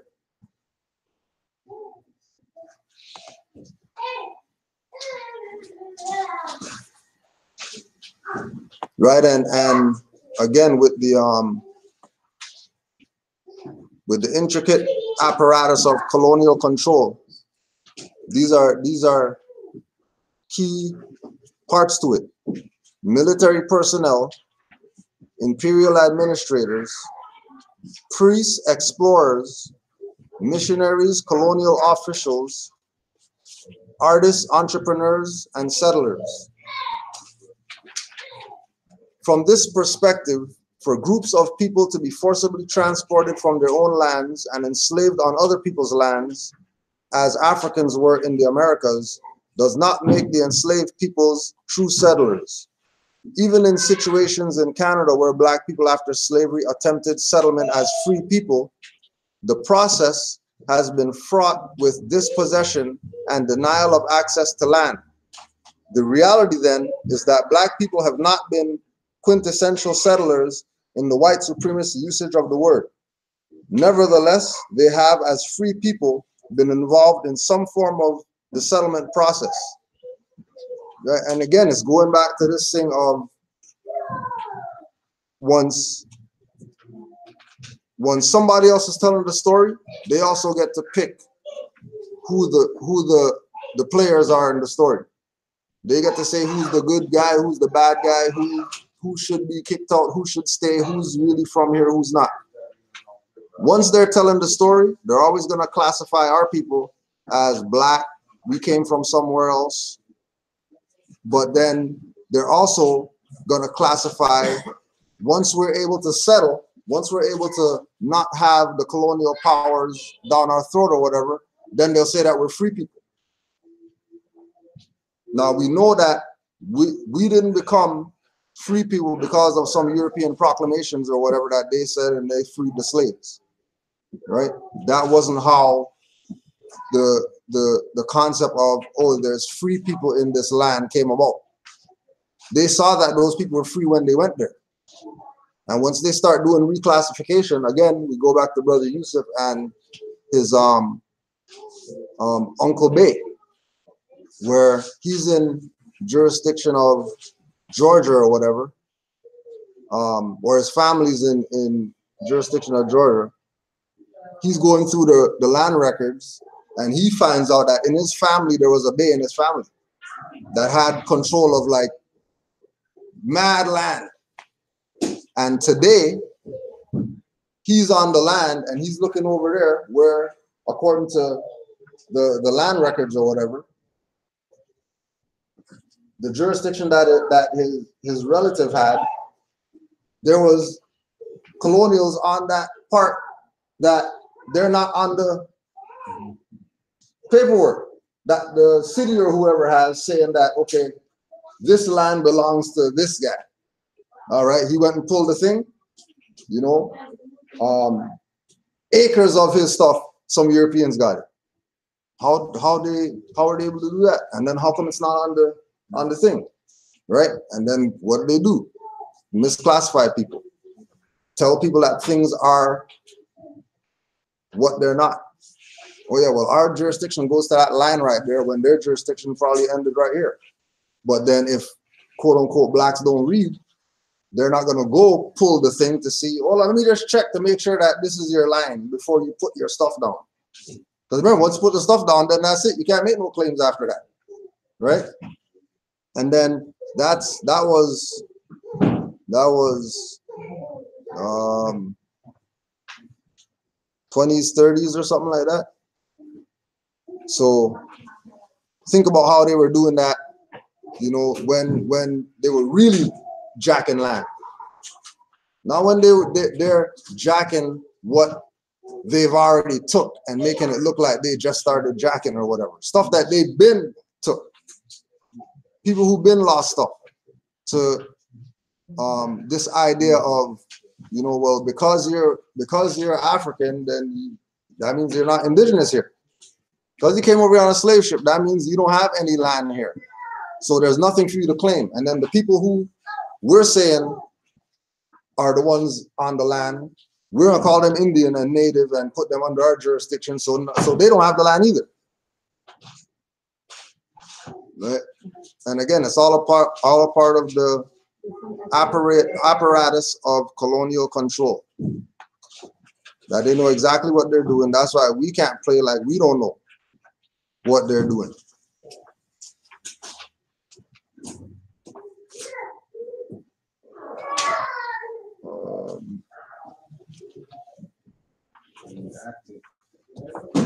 That's all it is.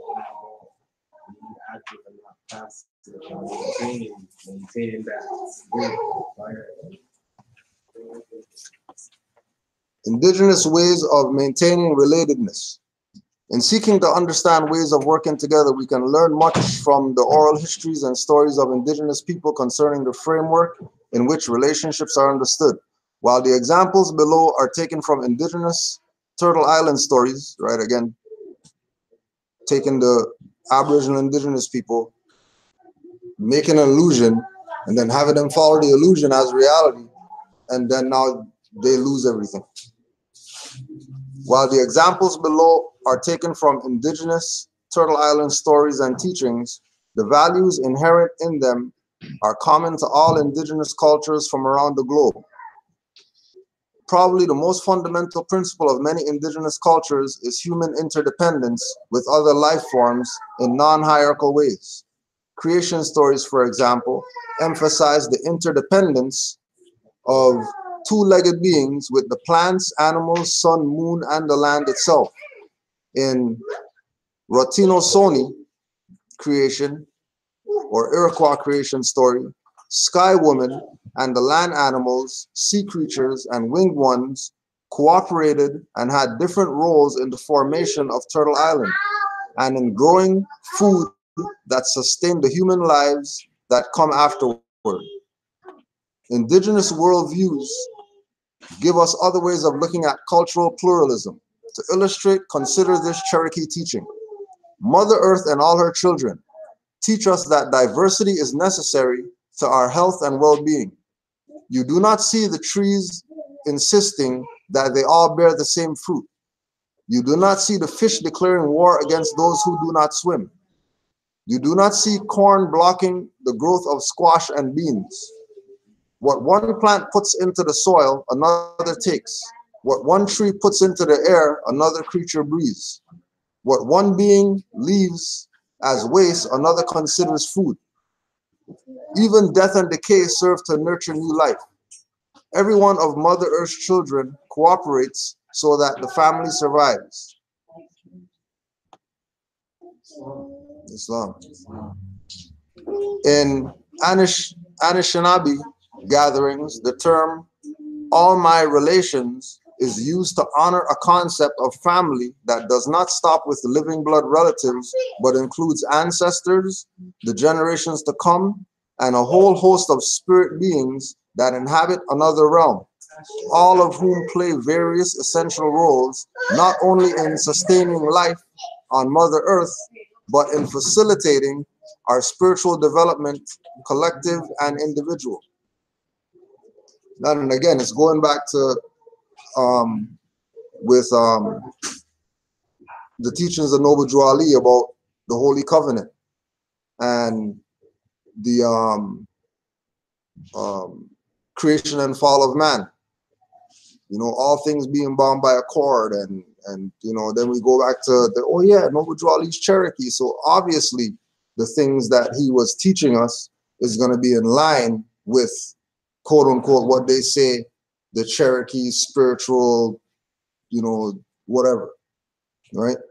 But it's definitely not going to be looked at as something for, quote unquote, the black people, because they don't deal with spirit beings, they don't deal with their ancestors, they don't deal with the concept of future generations or what's benefiting. They deal with right now. And if we don't have it right now, if we don't get it right now, then it's useless or whatever. It doesn't exist, right? Yeah. Islam.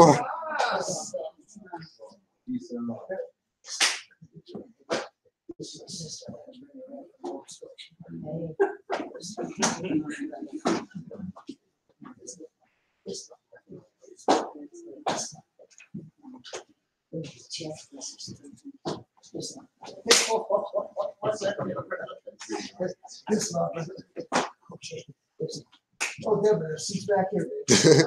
yeah, we're opening it up for you. We're opening it up for you. It's all good, but you know you're not sorry.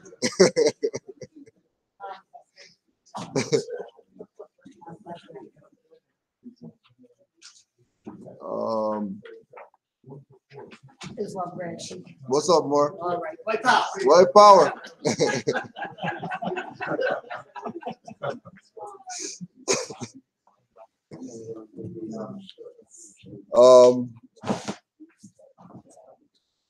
Hill demonstrates contradictions in the writing of John Little, a black refugee from North Carolina who settled in the Queen's Bush with his wife in 1840. We had not a second suit of clothes apiece. We had one bed quilt and one blanket and $18 in money. I bought 2 axes in Hamilton, one for myself and one for my wife. Half of a dozen plates, knives and forks, an iron pot, and a Dutch oven. That's all for tools and furniture. For provisions, I bought a 50 weight of flour, 20 pounds of pork. They were marched right into the wilderness where there were thousands of acres, which the chain had never run around since Adam. At night, we made a fire, cut down a tree, and put up some slats like a wigwam. This was in February, when the snow was 2 feet deep. The settlers were to take as much land as they pleased when it should be surveyed at various prices according to quality. Mine was the highest price, as I had taken the best land. It was $3.70 an acre.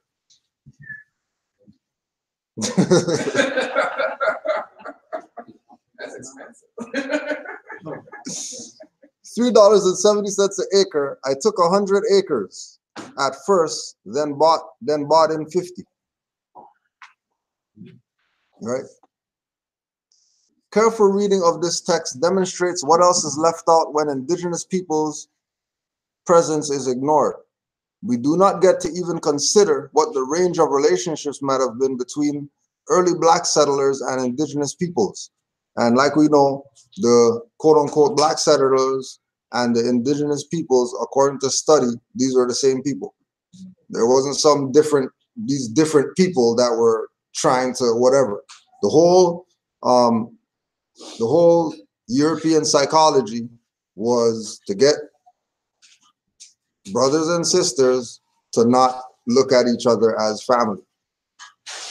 Once they got us not seeing each other as we're equal, oh, well, that guy is whatever. Well, he's darker than you, so you should be against him or whatever like that. Now you have, this ability for them to create jurisdictions. There's also like a different way to interpret that too, because blacks, when it's like saying indigenous people and black settlers, well, we know black means pale. Yeah.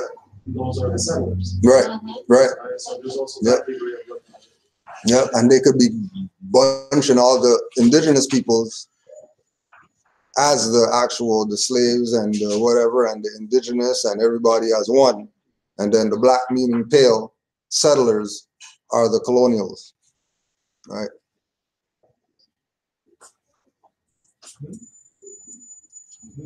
While it is not clear whether Little and his wife are black Indians, the fact that they build wigwams at night to survive and that after escaping from North Carolina, know how to survive in Ontario bush in February suggests that they have been close enough to Native people in Canada to have learned survival skills from them.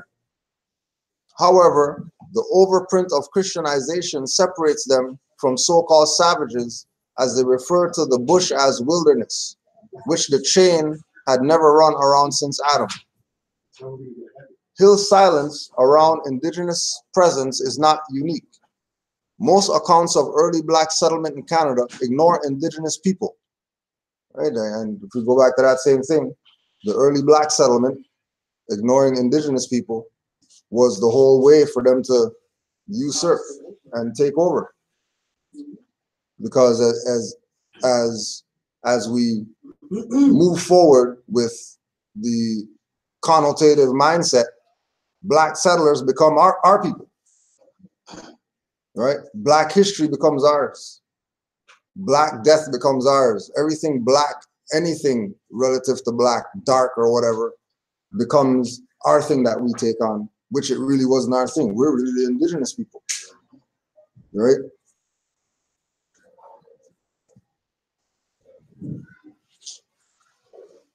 Therefore, not only in the colonial context of settlement ignored, but also the possible anti-colonial framework of black native alliances of the time, which undoubtedly took place during the difficult times of native dispossession, and black marginalization. Nowhere in the presence of black Micmacs in the Maritimes and black Ojibways in central Ontario ever mentioned in black histories of early Canada. A question which therefore must be asked is the extent to which black historians may need to revisit the past to examine whether their portrayal of black people as settlers in early Canada truly reflects the reality of black indigenous connections. And being that we have, being that right in time, right on time. Yes. Please speak on that, Brother Tallahassee. I'll We know. let my sister go in on that. Go ahead, sis. Welcome to the family. Well, we did integrate with those Aboriginal people. But hold on, but go on. Because we were the first Indigenous people. We didn't come through an underground railroad. Right. We didn't, you know, they say the black loyalists. Right. Right? But we didn't come up through Harriet Tubman's underground railroad and come through any other place. You know, we were in Nova Scotia. They also had Maroons in Nova Scotia. They brought Jamaican Maroons there to build their fortress. The British did, to keep the French at bay so they could fight their wars. And they brought us there to say that they would survey this land and give us parcels of land. But then there was so much upheaval and uproar from other nationalities that they thought we were getting something that we were undeserving of. You know, and they had a migration in 1792 back to Sierra Leone, where some went, some stayed in Nova Scotia, and we have communities in Nova Scotia that are way out in the country. One of our primary communities where our grandfather came from, which was North Preston. They put us out in the woods and thought we would be dead by the time they come back next spring, but we had survival skills and we survived. You know, and you know, that survival skills. Where those skills came from, we were just naturally there anyways, and knew how to survive from what you're reading. And the thing is, the displacement of the Moors and the confusion to make them think that they're black and bringing them in to a land that they were already in, like what you just read. And the thing is, they're running around saying they're half Indian, or we got Indian in us. Like, really, like what you just said, it's the same people. But when you don't know the history, then you fall for the okey doke. Yeah. But now that's why more science is very important, so we know who we are, know thyself, and bring us back home to be ourselves, to stop this madness that's going on. Yeah. Also, too, if you could talk on that transition from the Black Indian to the Moorish perspective, and what was the difference? You know, with growing up with the ID card. Yes, I know. I got you more. Okay, so you know, getting the native status card, but then when you realize the Moorish your birthright supersedes that so-called privilege of the Indian status. That only goes so far, and you really can't be a Métis, because Métis means Moorish blood with Albion blood that made them like Indians, like the French and stuff like that. So it's really a fraud that when so-called Moors or so-called black people get this native status card, it's really a fraud. But when you got your nationality card, there is no fraud, because really you got to prove you're not a Moor when you hit these levels, because they know who you are. And more than not, they don't have status because they don't want to acknowledge, you know, the integration of those people. Right. So society as a whole, you know, they'll give the white people in the people in Newfoundland the status. The status. You know, with no question. And when it comes to the Indigenous people in Nova Scotia who claimed Métis status or whatever, it's not the it's same. a whole bunch of hoopla that you have to go through. The federal government recognizes that there are too many.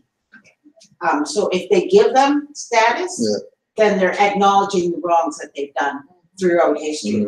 And they never really, you know, you look at history, the Jews have had reparation, and the Japanese have had their due, and everybody else has had their due. But when it comes to us Indigenous people, they never really want to acknowledge that they did wrong and the wrong that they did. But they truly know, because I was talking to a law student, and this was years ago when they just first got in, and they said something like there being 7 million unclassified Indigenous people, you know, in Canada alone. So they know, and they're teaching this to each other, but once you take a Hippocratic oath, you can't, say anything else to anyone else. Of course they know, because they know this Indian thing is a fraud. They're really Manchurians mixed with Moorish blood and maybe some Albion blood. They know who the Indigenous people of the land are, so that's why that is. So the thing is, once we know and start being ourselves, that starts, it's not about paperwork, it's just being ourselves again. It stops everything. But go ahead, more. Anybody else have any comments or questions? Yes. I think it's important to also state that, when we think of our people on the land, whether you want to call them Black or whether you want to call them Moors or what have you, people automatically assume that if you've been here for some time, you must have been from the East Coast, from Nova Scotia. We've been right across this whole Canaanland. We've been further north. You know what I mean? And getting back to what Tallahassee said about these folks being the same as the Manchurians, there was a scientific study done on hair follicles. And the only people on the planet, apparently, that have these hollow hair follicles are these First Nation, quote unquote, people, and the Manchurians. They're the same people. So there's, the evidence is piling up, astronomically, but they just don't want to come out and admit it, because then they have to say, this is your birthright right here that you're standing on.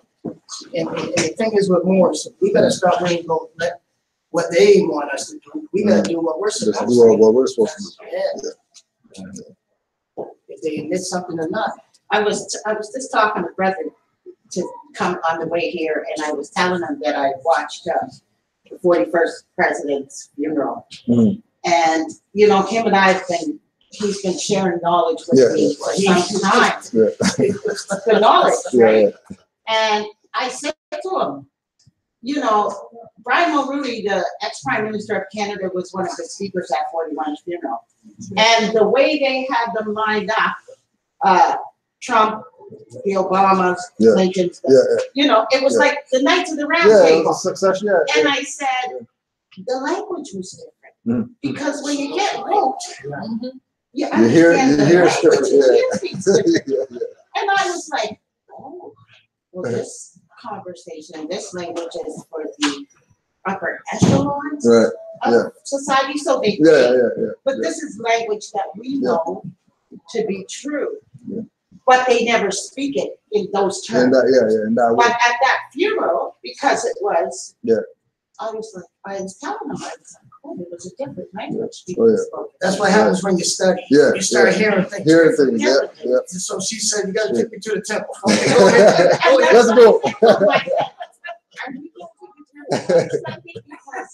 After watching that funeral, I was even something clicked. And I was like, oh, there are things they really don't want us to And once we get to that place where we realize that there's been more, or there's more that hasn't been told, and we start being thrown these things at us that we've been in denial. It's not being told in the proper context or content. You're in the right place now, baby. Racial classification and its effect on Indigenous. The failure of many African American writers to critically interrogate their positioning when they assert the primacy of slavery over Indigenous genocide may be connected to the manner in which some Native American groups are powerfully threatened by the notion of a Black Indigenous presence. However, the divisions of colonialism and racism are powerful enough to undermine most attempts by individuals from both sides to critically embrace Black indigeneity, whatever that is. Black indigeneity. As Eva Marie Garot, in her study of Native American identity, has noted, the differences in racial categorizing and the corresponding racial identity formation for Black people and Native Americans has been huge. Racial classification of Blacks has hinged on the notion of hypo descent, that one drop of Black blood constitutes a Black identity. In some cases, up until the 1970s, anybody with more than 1/32 parts of Negro blood was legally classified as black. Native Americans, on the other hand, are required both by law and by public opinion to establish rather high blood quanta for their claims to a distinct racial identity to be accepted as meaningful. That's true. Right? What's interesting? Yeah, Mark, go ahead, yo. It's like now when you get let's say a child that's, the mother's Albion, father's Moorish. Now when they come out here and get jacked up or kidnapped, they don't say half breed, they just say black. Yeah. And I tell them all the time, when they kidnap you, what did they classify you as? Black. Black. Okay, then well you're Moor. Simple. Yep. Don't get confused. Yep. But go ahead. Quoting Jack Forbes, Eva Marie Garot notes that modern Americans are always finding blacks and losing Indians. This destructive manner of measuring Native American identity according to degrees of Indian blood, with an established cutoff point where Native Americans will cease to be recognized as Indians, has been internalized by many Native Americans and has been highly detrimental to their ability to see quote unquote black Indians as Indians. Right? So again, with the connotative language, the Indians that would classify them as themselves as black lose everything because they're really adopting a European identity, black. So by adopting that takes them out of the whole thing with indigenous and whatever. That's why their residential schools happen to them. That's why all of them on reserves. That's why, they have their own camps that they're on that are extremely limited. But then when we speak to our people, they'll say, well, grandma said we're Cherokee and we're whatever. It's okay, well, just like that. So if you're all that, then why the hell are you calling yourself black? If you're a Cherokee, if you're Native, if you know that your status is not, you came over here on a slave ship, then why are you classifying yourself as one of those things? And again, it goes back to the thing of, the idea of the denationalizing of everybody, like taking everybody out from their original position and having Haitians say that they're Dominican Republicans and stuff like that. They're on the same jurisdiction. Have people saying, they're Liberian or whatever like that. And all these things are fictitious places that were created, right? Fictitious identities. Because remember that once they classify somebody as something, they're also going to have to find somewhere to put them. Because you can't classify them something, but then there's nowhere to go. So with Negro, black, colored, whatever, once they classify that, okay, well, black communities for them, jails for them, graves for them, all the things relative to black. Say that, you're white, then all the things that are relative to that would apply to you. Yeah, man. I get what you're saying. It's like me saying I'm Nova Scotian when I'm really El Moroccan. Right. Or I'm Jamaican when I'm really El Moroccan. Right. I'm St. Lucian, but really I'm El Moroccan. It's like, before I got into this knowledge of self, you would meet brothers and sisters and neighbors. You say, well, where you from? Oh, I'm Jamaican. I'm Trinidadian. I'm this. I'm that. I said, okay. I'm Nova Scotian, but that's not who we are. We're El Moroccan. Our family might be on the plans that were misnomered at these corporate names, but that's the part of the Moroccan Empire. But when we get this into us, it's a whole different picture. I'm just happy I found my way home. It's on. Yes. I also want to add on top of that, anytime we talk about this with free white person, they always have to be mixed to be white, whether they're Jewish or any. Over here, there's a couple words. There's inhabitants of, like the Moorish inhabitants of, and then another word they use is mixed or descendants of. Right? They're referring to something that isn't inhabitants. They're gonna say, okay, the descendants of, and they'll also say they have to be mixed when they refer to these European nations. Right? So that means there's something in them, and it clearly states in one of the definitions, not Caucasian race, Aryan race, Indo-European races. So they have to be mixed to be, white Jews. They have to be, like the brother said when he came in, that's what white power, right? Yeah. Like the inhabitants, they have to be mixed with us. So they're playing this hokey doke, like, oh, you're gonna be, if you're black, but you're 1/8 black, you're still considered black. That's their creation. Right. And they're like, okay, well, we're gonna switch places with you, and that's the second half of the play. Yep. Because once they get you out of the way, somebody's gonna have to take that position. You're not gonna leave that position vacant. Right. And they would put themselves in that and call themselves like we said, this is why there's lodges and all this stuff, because these people really pretend to be us. Yes. It's not some, occult secret society, whatever like that. They're playing Moors in secret and ruling the world. And why we don't want to be Moors and have nothing. And we don't get what's going on. Yeah, more. Islam. Why I like to say white power, I got that from Grand Sheik, and it's made sense to me. Because it dealt with the subconscious mind. Even in our Moorish state and the information that we have, sometimes we can't let go of some of the stuff we were taught like pets. So when we hear white power, even in our Moorish mindset, it's still like, what? That's why everybody laughs when they say it. They're still dealing with their subconscious mind. Hey, white power, come on now.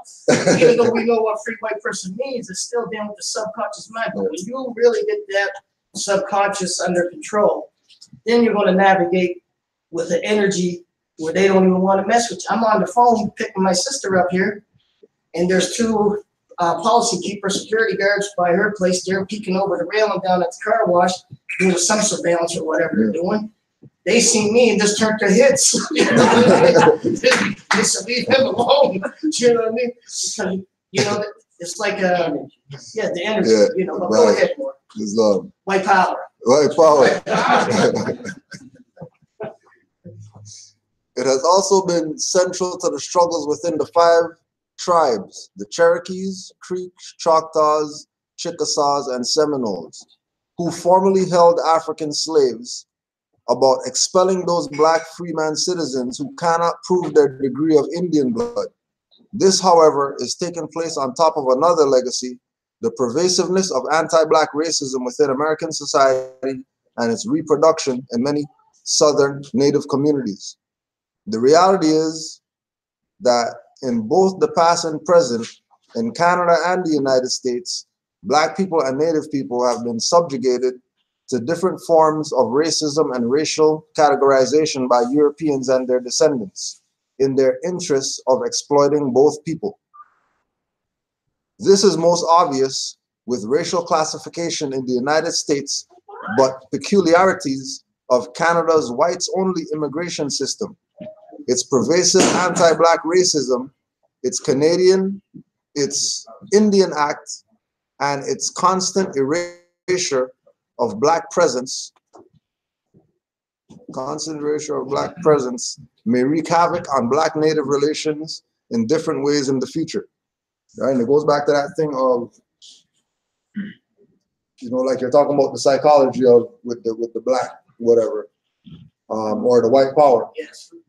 It's the same thing with the Aboriginal, Indigenous people and the so-called Black people, not just making the link, like they don't know between themselves, right? Like they have to know that, like if we've been to some powwows, different Indigenous functions, and there's people there who look like us. Yes. That they know that, oh yeah, you're my brother and all that stuff, and they talk all that whatever, but that's only at that thing. where, On a you know, superficial level. yeah, that's done tomorrow. You know what I mean? The Aboriginal Indigenous people and the so-called blacks have to come to the realization that, you know, the so-called people who classify they're Indians, you guys not Indians, you're not natives, you're not whatever, you're Manchurian, Asiatic, and European. And then the other side people have to realize they're not Negro, black, colored, and all that stuff. They're the actual Aboriginal people. And only when stuff gets back into balance would everybody be happy and comfortable and things will go back into, you know, being how it's supposed to be. Once there's the confusion going on, then even the world's going to be in confusion. Because like Brother Sheldon told us a story about the Europeans who told him, well, yo, we only called you black because that's what you guys call yourself, but we know you're Moors. Wow, that's the guy from Germany, right? Yeah, right? We know that you're Moors. But hey, if you want to be black, then we're going to go with that because you know yourself better than we know you. You know? But do we though? There's been so much that's been ingrained in us, like he said, like, you know, taught to us like we're pets. Yeah. And people have, you know, put that all in their subconscious. Yeah. You know, and then that's passed on down through the generations of our people that there's so much confusion as to who you are and what you are. Mm-hmm. And so, you know, it takes one in a family to find their way home. Yeah. And open up the knowledge to the rest of the family. And so they can too seek to find their way home. Yeah. Yeah. You know, because if you go to Nova Scotia and like, there's so many of us. Mm-hmm. And if they only knew who they were. Yeah. If they only knew. And it's the thing, like Brother Tallahassee talks about, you know, going back. Here's the information or whatever. Yeah. And you know, and they look at him like he's crazy. Only sis. Only sis recognize. Like he's crazy. He's out there passing up the knowledge and they're laughing at him. And I'm going, wait, why are you laughing at us? Have you taken the time to Have you checked it out? Have you taken the time to even understand, you know, what he's talking about? What is he talking about? Yeah. Like, what is he talking about? And then when they see him wearing, you know, his crown. Yeah. It's a whole different. He's definitely gone. Yeah. Like, that's what they say to him. Oh, you know, brother. They say, brother, you're still right. Yeah. I said, what do you mean, Tallahassee? Yeah. I said, no, he's not really gone. Take the time. Yeah. But they saw him with that, and they come to me and they go, what's he wearing that for? Now, what's that fruit that he got on his head? They go to the spoon. They go to the spoon. And so I have to break it down to them what it's supposed to represent, right? But I said, if you take the time to understand who we are, who you are, and understand the knowledge that he's trying to give you, then you would understand and you'll find your way home. Yeah, and that's the thing with the levels. Yeah, that's the thing with the levels that, you know, why it's important for Moors to, when they have this information and they share it with others and others are on board with it, that, you know, we connect with those people because everybody's gonna have their own way to get somebody. Have the naysayers. So many naysayers, right? Yeah. That don't want to accept, you know, the truth. Right. You know, so once you accept the truth, you know, then you can educate yourself on what the truth is and what that means, as opposed to out there seeking something that has no relevance to it. Yes. And I mean, it's just like with the thing we were talking about earlier with the ball team thing that we're doing, right? At the school board that I work with. Me and Brother Kiba are coaching the team. But you know, when I initially started by myself, I realized that, you know, certain things they're not gonna take me serious because they don't see me in this arena as far as on the court and whatever. They see me in a different thing where we already have a rapport there that I can't bring this over there because the message is not gonna get through. But then if I step back and I bring somebody else And then he's saying the same stuff that I'm saying. I'm looking at them like, I told you that. So, now you got somebody else telling you, but it's going to be looked at different because now the I don't want to say report, but the interaction is now based in It takes time to change the conditioning. Right. We've been conditioned for how many years? You know, we've been in Nova Scotia for 400 plus years. Yeah. So we've been conditioned by their society over here to say that this is who we are, this is how we should think a certain way. and this is, this is what we should believe. Right. And so once we can get away from the conditioning and get the truth. But now, can I intervene? Yes. That's why the prophet said there's going to be new Moors coming in with their eyes wide open. We're here for the young and not the unborn. I mean, we're here for the unborn and the young. We're really, that what you're talking about is for old heads, I guess. Yes. That never, and that forgot who they are. Then there's some old heads that never forgot that child. I was just gonna say. You know how you were saying earlier, we used to run around the top of Black Power and all that stuff. We never really forgot it, but now we found out what black means, we found out what nigga means, we found out what words mean, we found out what say, put us on the right direction now. And the power of what we always been looking for. Yeah. But then some people give up at a certain, they just say, yeah. It must be so, so let it be so, go along, they said so, So they conform to society and their beliefs and what they wanted us to believe of who we were. There's a lot of people in Nova Scotia who have, like you said, given up and conformed. Kind of you're speaking for yourself too, because how long have I been chipping yeah. Yeah. You got something more in the back? Well, what I wanted to say is just that the whole school system was designed to take you out of your history. It's from all the way back when the Rockefellers would contract out, okay, you want to teach our program. You don't want to teach our program, they're going to shut you down. So for years, those generations, they were taught white European dominance over the whole world. They traveled the whole world. Everywhere they land, they called them Indians. Everyone that can't be Indians. They're looking for India, they got lost. They can't navigate the seas. They got lost. Everywhere they landed, they called them Indians. Anyways, when they got over here, they see a whole bunch of people with society. You have law that's already was established. We had our treaties. We had everything going. We were trading corn back and forth to Morocco. They destroyed all that through years of manipulating, chipping away at this one, chipping away at that one, putting brother and sister to fight each other. And now we're in a state that we're blessed with the internet, because the internet is now exploding all this information. Everybody's like, oh wow, I didn't know that. Oh, I didn't know that. Now we have a forum to try to collect ourselves and say, okay, here's where we're at. Look where we want to go, and let's see the steps that we could take. We might be a little bit older. We teach our children, don't call yourself black. It means Christian slave. Don't let anybody put that label on you. Wherever your mother's from, that's where you represent. Know yourself, teach yourself, hold your head up high. Just pass it on. Teach the older, teach the younger, and that's about it. Islam. More? Yeah, more. Can you tell them where the word Indian came from, the corporation?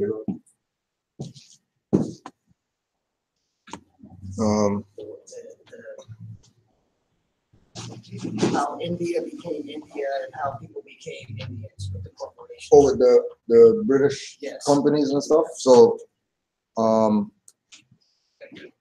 it's something that they just do. Once they go somewhere, rename the place. Right? Once they go there, rename the place. So when you look at the whole Christopher Columbus and the voyage and him trying to find the new world and all that stuff, in Horace Butler's book, When Rocks Cry Out, he talks about the idea that he knew where he was going. He wasn't just floating on the ocean and bumped into whatever. They already knew, they already had our maps, they already had, you know, whatever type of captains, crew, everybody, they already had. All they needed was that European face there so that it could look like it was them that did this quote unquote exploring of whatever. But you check the records, all the crew Moors, captains, whoever Moors, ship that they had. There's no European ship that they built or whatever like that. They just, after the Moors fell in Spain, they inherited everything, and whatever they got, now they were able to pose as, you know, oh, that, you know, people look out and they say, oh yeah, there's the Moors just leaving, whatever. No, that's Christopher Columbus and them. That's the whole idea of get the blackamoors out of Europe or whatever, misclassify them, call them something else, make sure that they don't know who they are. So they go to Hindustan and use their India company to say, you know, these people are Indian now. But why is it that they're on the other side of the world saying that Indians are there, opposed to whatever other name? Why would they say that Indians are there? Because when they went to Hindustan and they seen the people there, they looked like the same people that they saw when they came to the Americas. Now, if those people look the same, and we know today, if we go talk to some people today, we'll see them and we'll be like, oh, okay, well, you know, where are you from? I'm from India or whatever. They don't look like us. So who are these people that they bumped into when they went over there that they identified with over here? Had to be, you know, what they would say, the sadhus in India, locks down to the ground or whatever like that. The Punjabis who had their turban up, they didn't play around with, you know, even here, they don't play no turban. Turban up every day, all day, doesn't even matter. Anything happening relative to somebody try to decrown them, it's not happening. They keep their stuff on. As you go further, there was Brother Asir was talking about even Native American. Some European made that up. That's not even a real designation of the Aboriginal people. Indigenous, same thing. The Indi, going back to Indi in India, meaning dark skin, whatever like that. So the indigenous people are really the dark skinned people, same people that they saw on the other side of the world when they were just starting there, trying to find out, you know, how we're gonna navigate or how we're gonna make this thing look as far as us exploring or whatever. But know that all they do is misclassify. Even when they were talking earlier about, you know, Turtle Island and all this stuff, that's a fiction.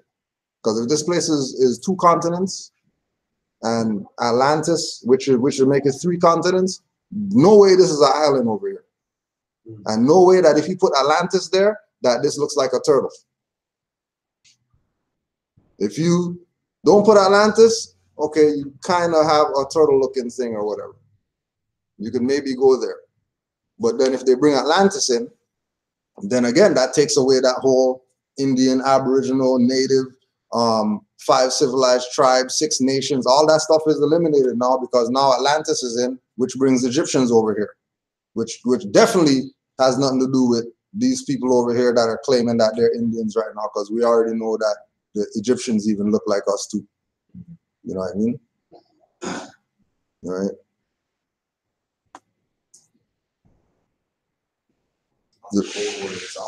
All code words. All code words. Such and such in the matrix. When you got the feds, know the feds are, you know, respect and honor to the feds, show respect and honor to the feds. And, you know, you have the key to crack the code out of the matrix. You can be that bitch. One time needs to be, you know. Anybody see that movie? New movie, Robin Hood? Not yet, but we about to. About to these, yeah, there's a new one with Jamie Foxx. No, but Yeah, Jamie was Foxx. talking to me about it. Yeah. I started watching it just this morning actually. And I know that they drop a lot of heavy stuff in there. In terms of, the scientists are. Movie, the whole entire movie about nothing but it's just about more. Yeah. That's the entire movie. Yeah. The more, and I leave it at that. It's all coming up. They got another one called the Clock House, where the wizard has a fez on, teaching the little boy how to be a sorcerer.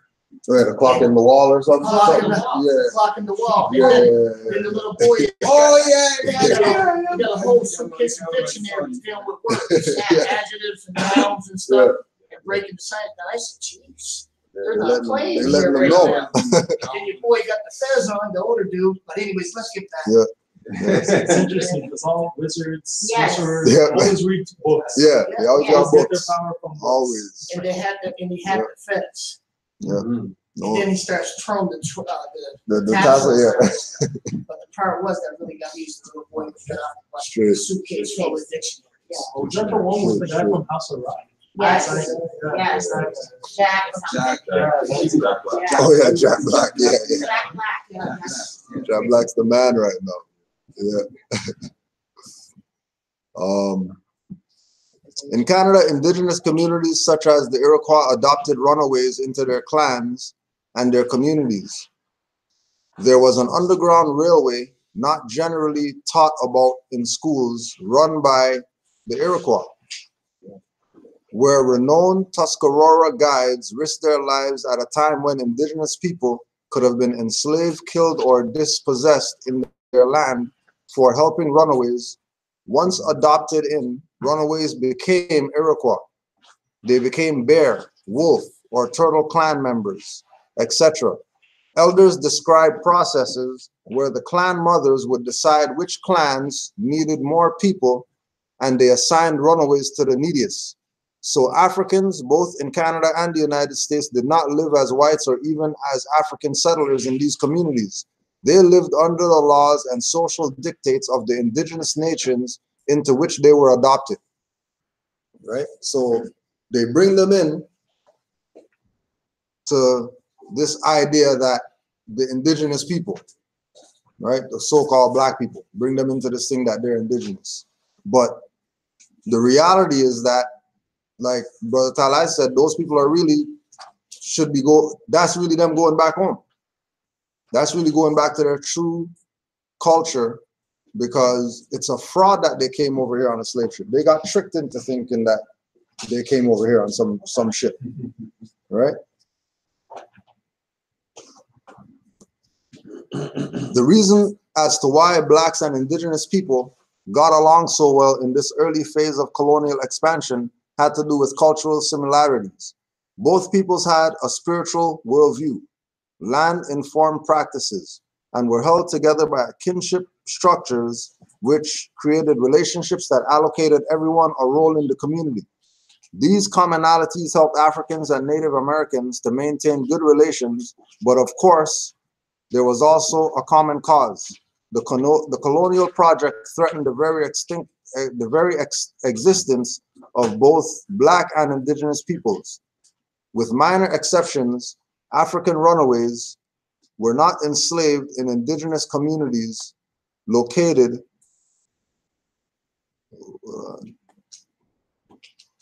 in what we know as Canada.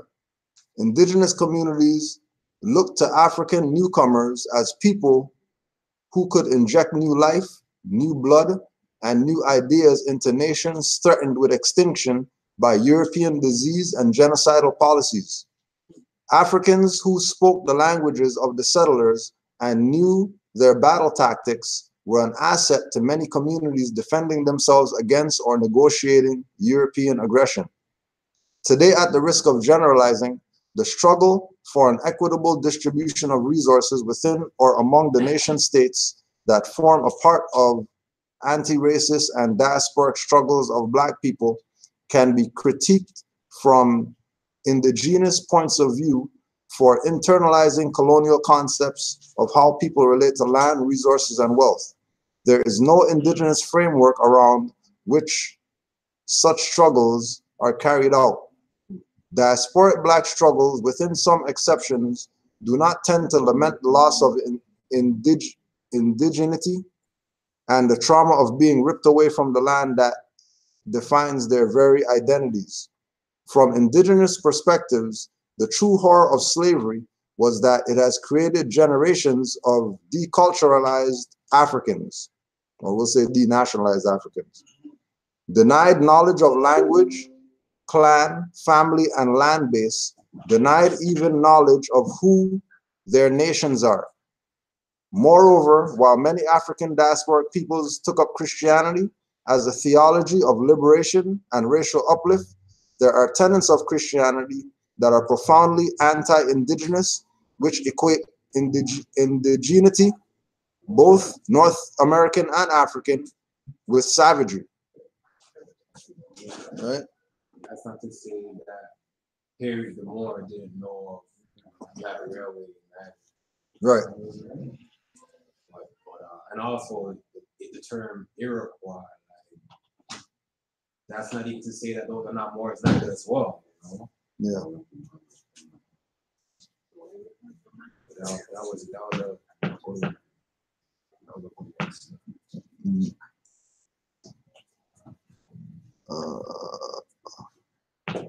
Identification with a national identity is seen as some sort of proto-fascism. Indigenous economics have never been well understood in the scholarly work of self-identified socialists or Marxists.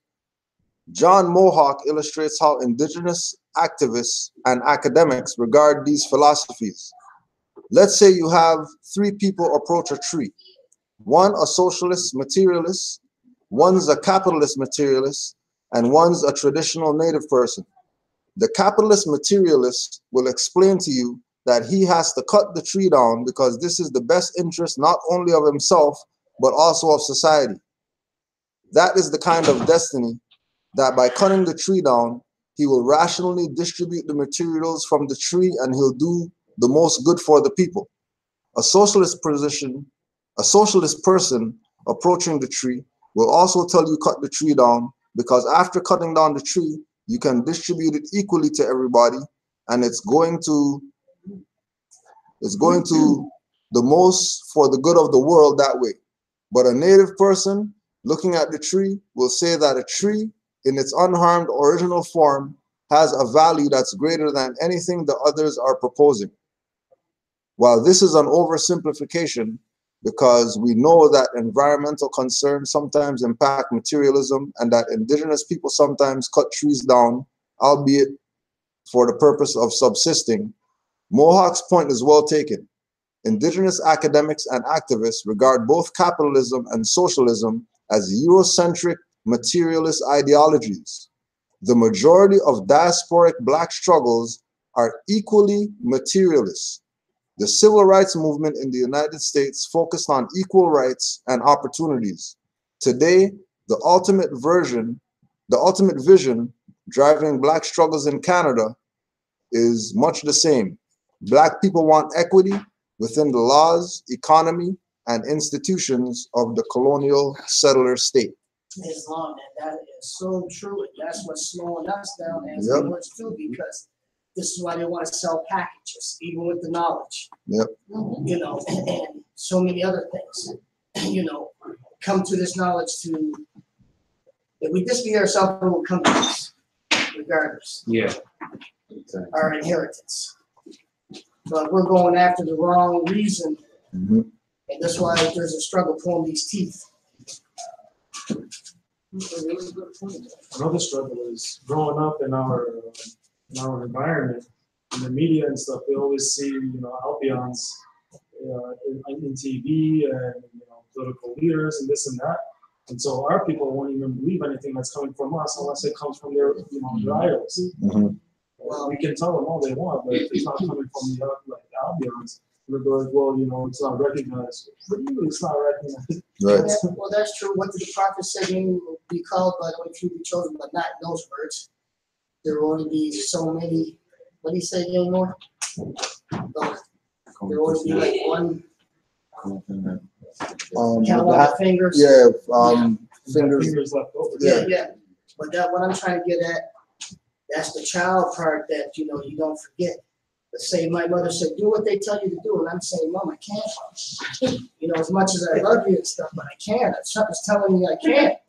Jesus, they kidnap me, I'll get kidnapped, but I gotta go do what I gotta do right now. Right. But then I realized the traps once I got into more knowledge, so I don't get kidnapped. Right. For the Moors for the Moors near Hamilton, when we were up there and we were talking about the energy thing with the licenses and not having a license and people getting stopped and they don't even show nothing and get what this is what we were talking about, right? Yes. Yeah, when we were So now you can see how come.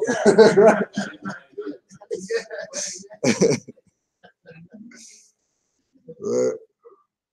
We want to open up the floor. We got about 20 minutes left. We want to open up the floor if anybody has questions or comments or any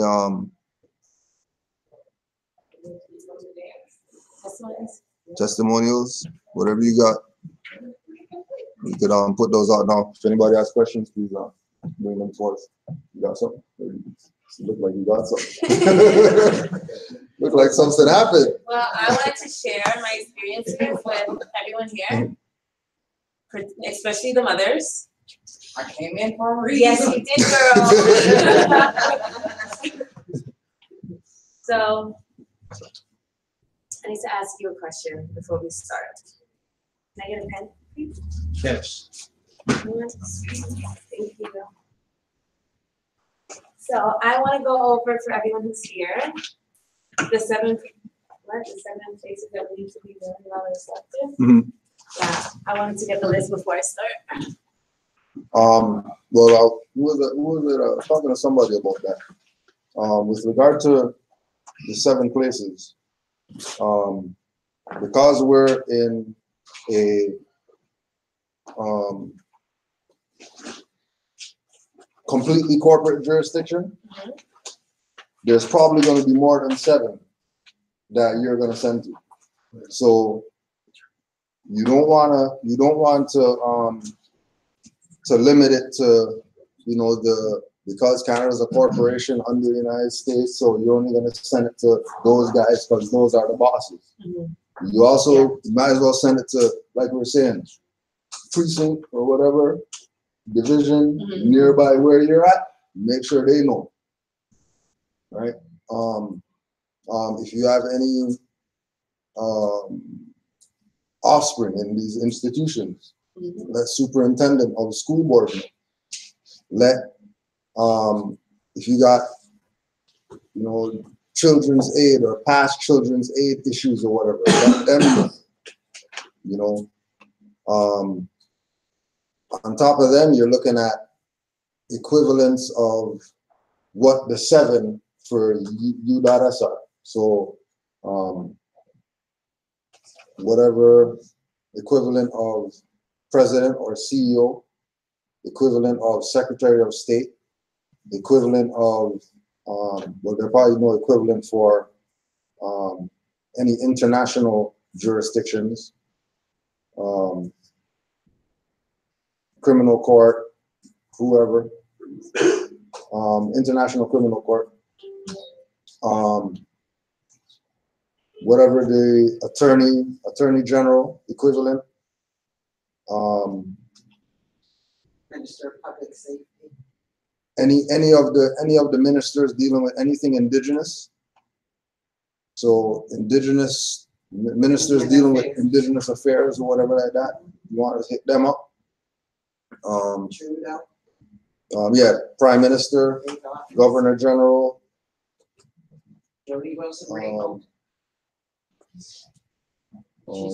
Archbishop. Yeah.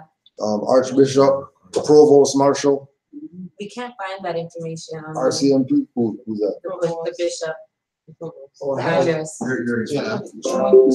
have. Marshall? I have. Provost Marshall. Yeah, I think it's Provost. Provost. Yeah, Provost Marshal.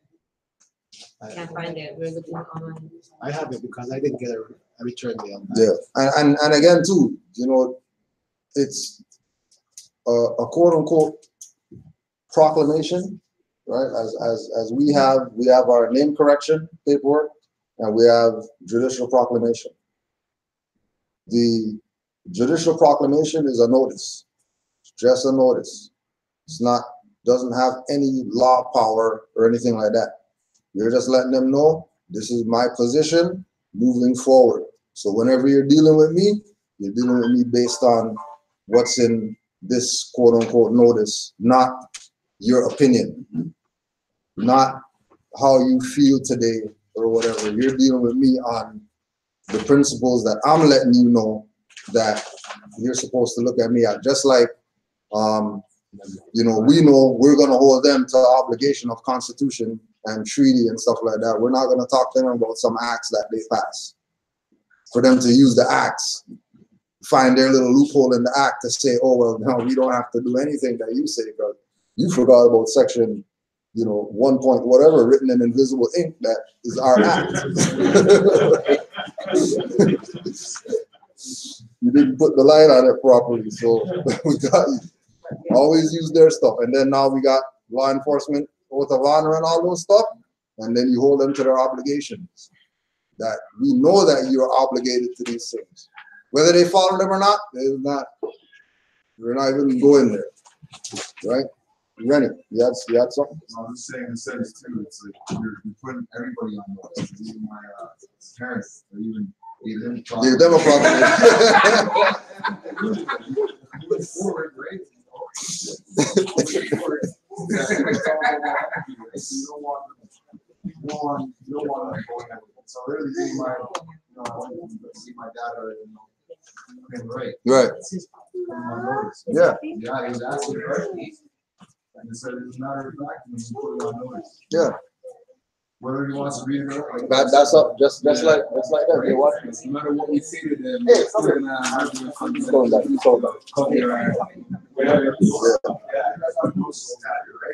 Right. You had your testimony and stuff? Yeah. All right.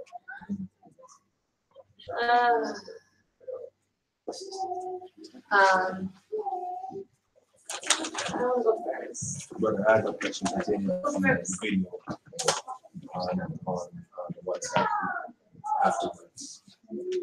Which one? Which video?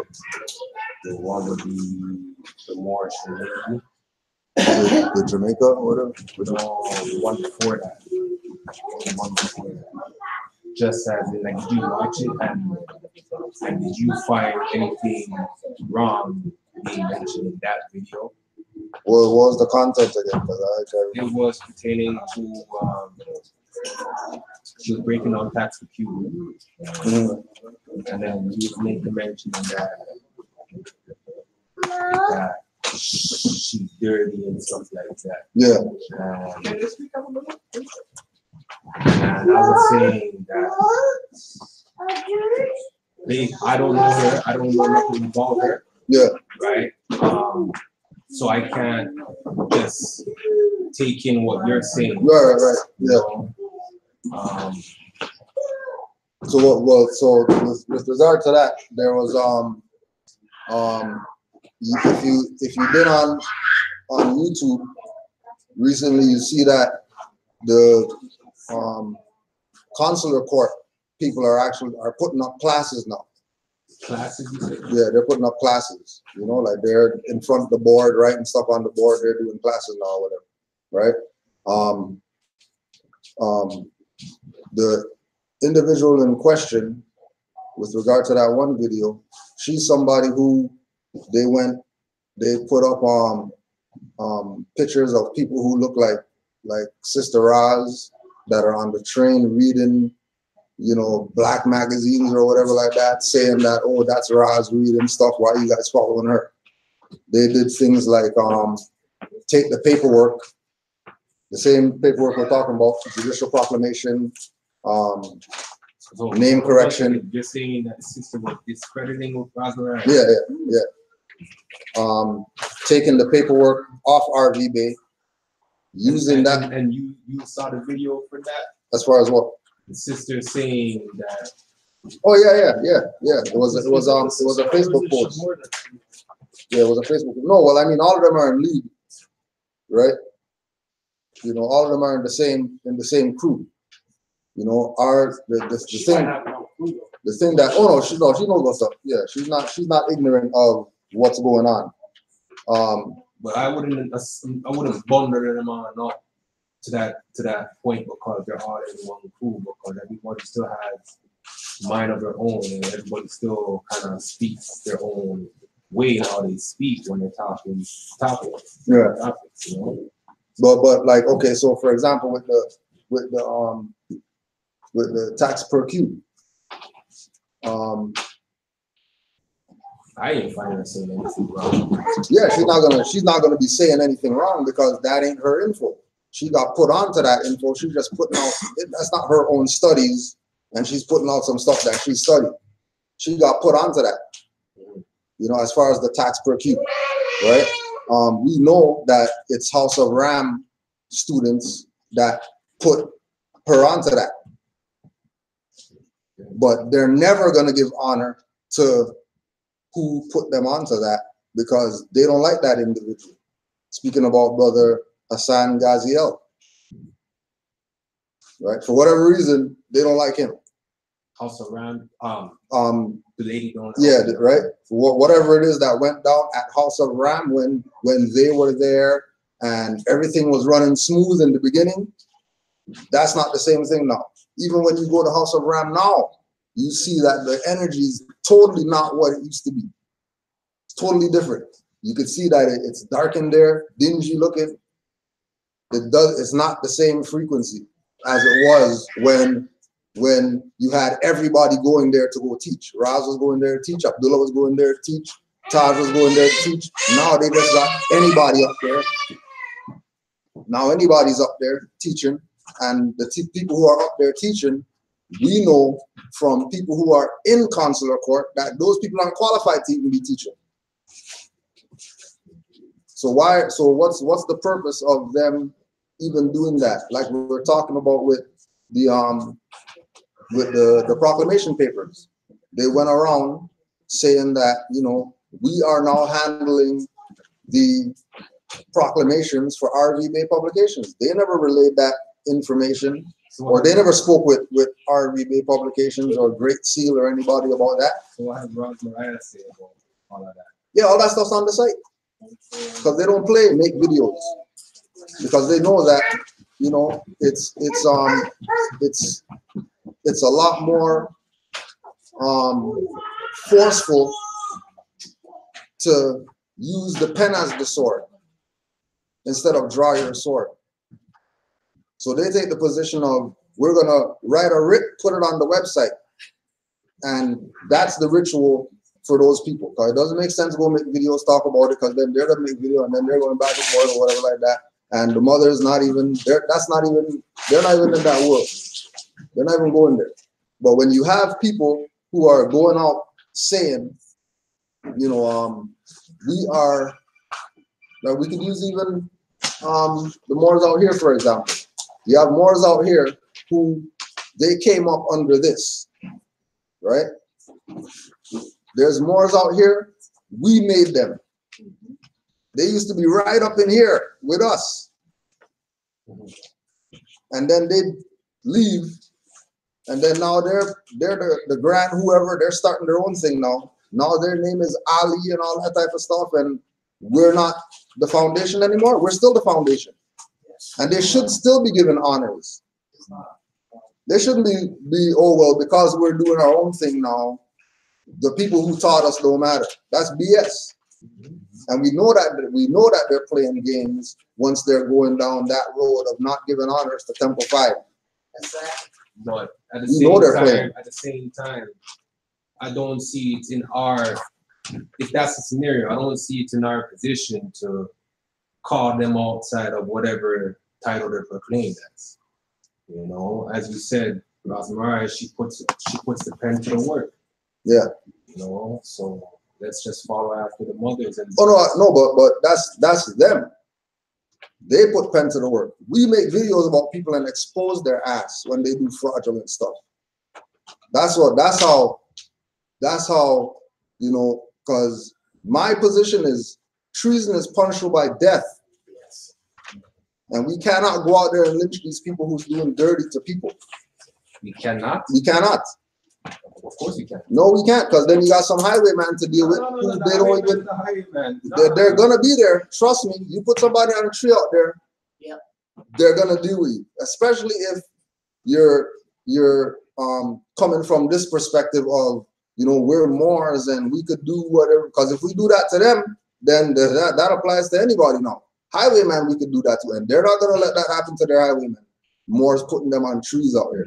Like they're not gonna let that. Right? You know? I hear what you're saying up on the video. I hear what you're saying up on the video. Yeah. Expose them, you know, bring out the evidences, bring out the proof. Yo, yeah, we did that. Call forth their title. Their title shouldn't be called on forth. That's gonna be degrading. Of course it should.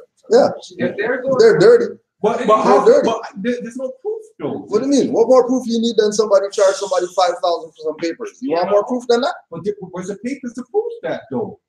I can't go off like he say, she say. Okay, let me put it like this.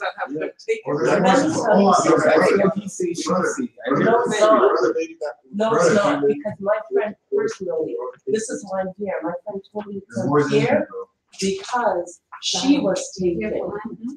She was taken, so it's not hearsay. It's based on people's personal experiences.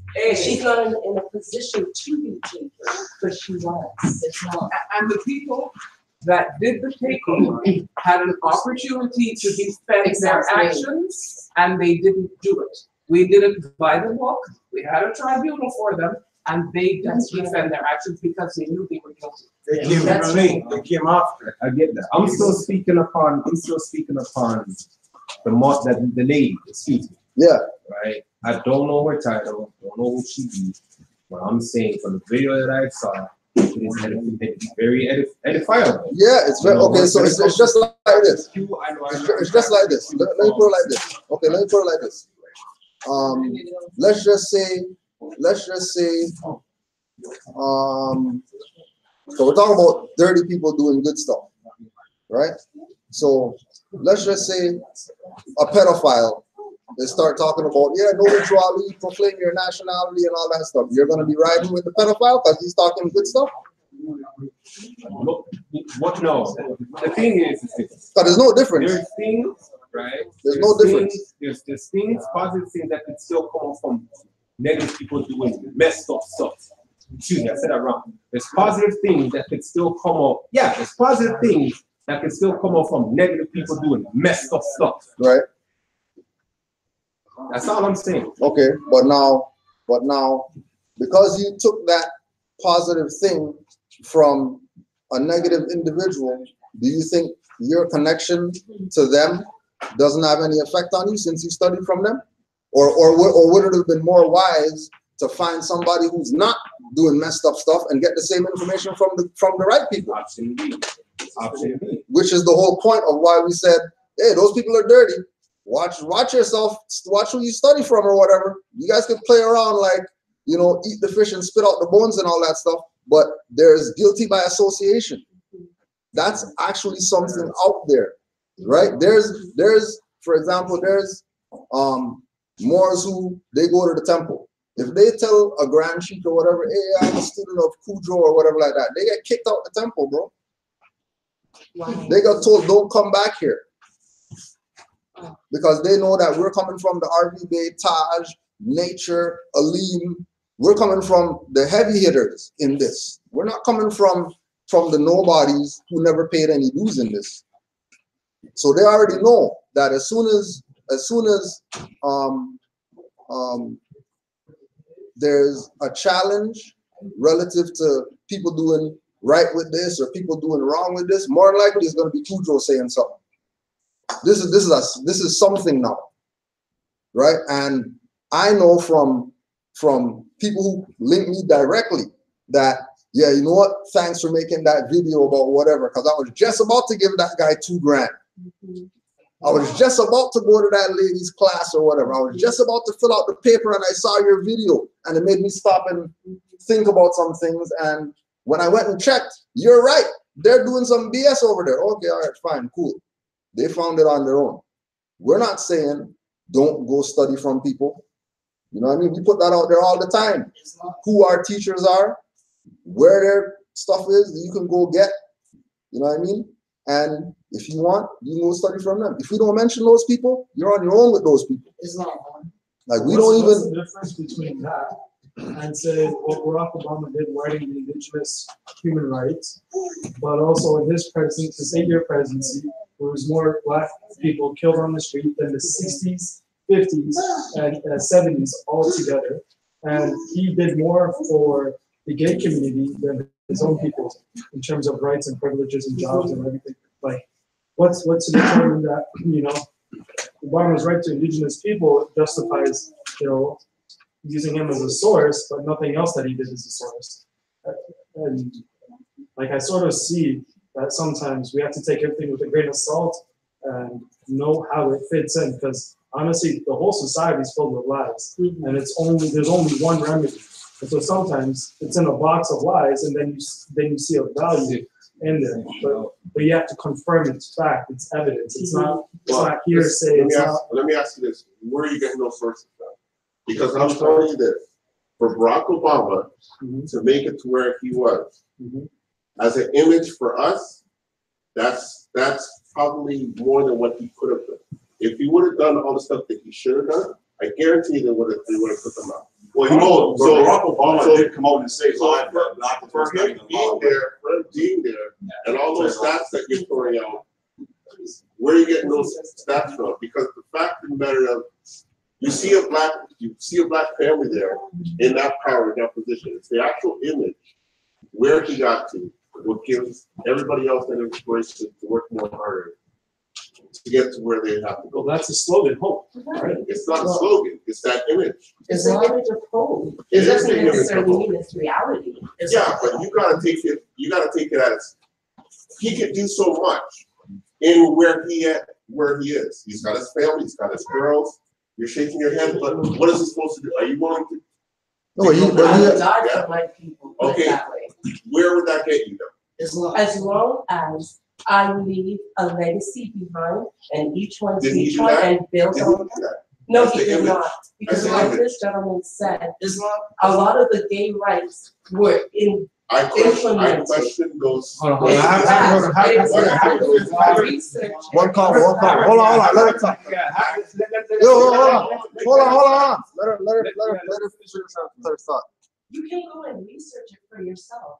It's not only obvious, because as soon as Obama went into power, every gay right was legalized in states that it was not legalized before. That was a specific agenda.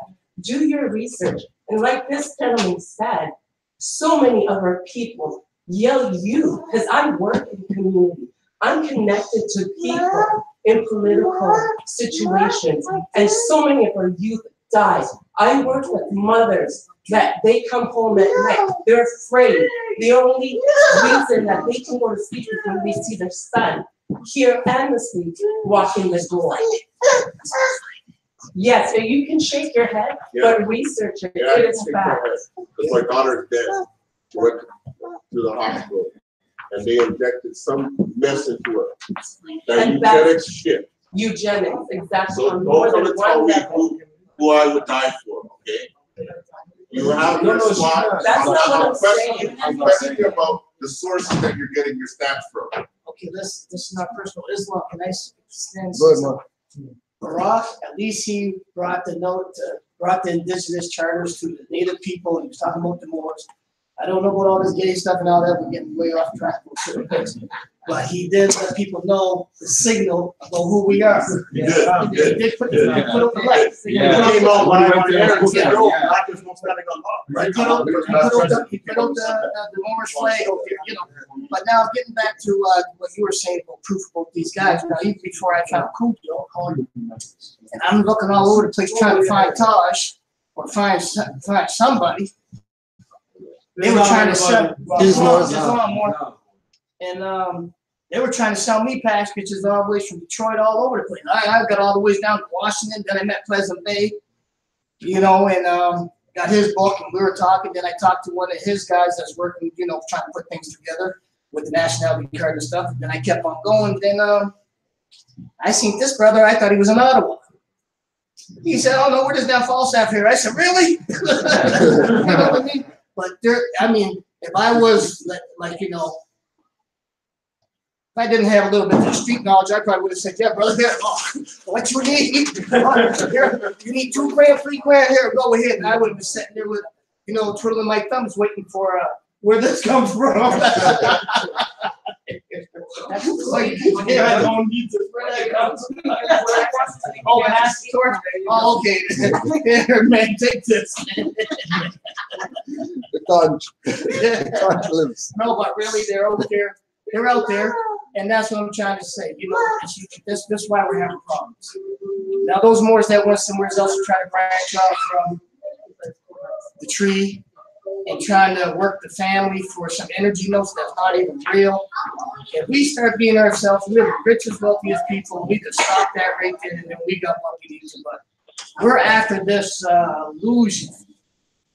We're after these things that have no importance really to us right now. If anything, it's going to put us in debt. Like everybody's trying to get this credit card.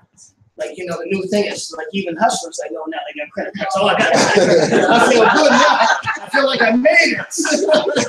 You know what I mean? Shit, I got to go 2, 5, 10, 20 grand now. I'm going to try to go get a, what's that called now? Not just the credit card now, a line of credit now. Maybe I can get something else. They don't know they're digging the grave. You know, but anyways, but it's really real because they try to get me, bro. And you know, I ain't playing. We talk on the bus and all that stuff. But this is real. Yeah, I don't even need to really be here, but what's for energy notes? Because she'll tell you I was like I was a pretty good hustler. I didn't do. He knows, you know. But the thing is, I traded that in, so for this. This is more important. I'd rather take the bus now, drive around in a Benz or a Bugatti, so I can hit people, the family. You see, I hit them all the time. They're trying to sound like I sound like an evangelist and all that. Well, okay, too bad. I'm going to sound whatever I want to sound like. Because if I hit one, it's better than hitting 5 or 10. Yeah. At the end of the day, it's the knowledge that's important, because then you recognize signals. Then you can recognize this person might be saying good stuff, but then you get the nationality card, there's a barcode. You know, she might have never talked about that in her videos. But then, like, you know, you're like, okay, she might be onto something. Then you purchase it. You're like, I got this nationality. That person might not even know barcode's a scam, right? There's little things that they do. So it's the knowledge that's important to be able to decipher what's a signal, what's not a signal. You know, it's like, at the end of the day, it comes back to what Noble Drew Ali said, study yourselves. For an introduction, right? Another thing I want to add to as well is that the more that more study and the more that they are active, because activity is really important, is the more that you know nobody could swindle you, nobody can scam you. Because now you really know it. Because what I realize is we're programmed, a lot of people are programmed to put a value on something, right? Say for instance, if you, like Yorkdale now that they refurbish it up or whatever, now it's $1 million mall, right? But then if you go someplace else and they give you the same value, you're not gonna go there because it's not pretty, it's not beautiful, it doesn't look like what the perception or the program is of what something of value is supposed to be. Because you could give somebody the same paperwork for free, but they'd rather pay $500 because they think because they pay $500 has more value. Just like with the clothes and the brand, right?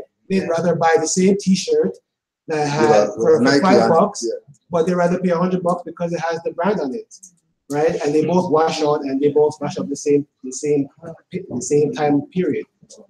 So sometimes just giving out information and just laying it out for free or whatever the case is people won't even, sometimes don't even value that because it's like, why is it, that's not what their program is. They've been programmed to anything that's worth value, it costs a lot of money, right? And if it doesn't cost a lot of money, then you're getting, it's not valuable. It's not valuable. Well, you know what Todd said? That's the nigger industry. Right, so when you're active, right, and when you are, then you'll know that nobody could pull a fast one on you. Nobody, right? Not even your own people.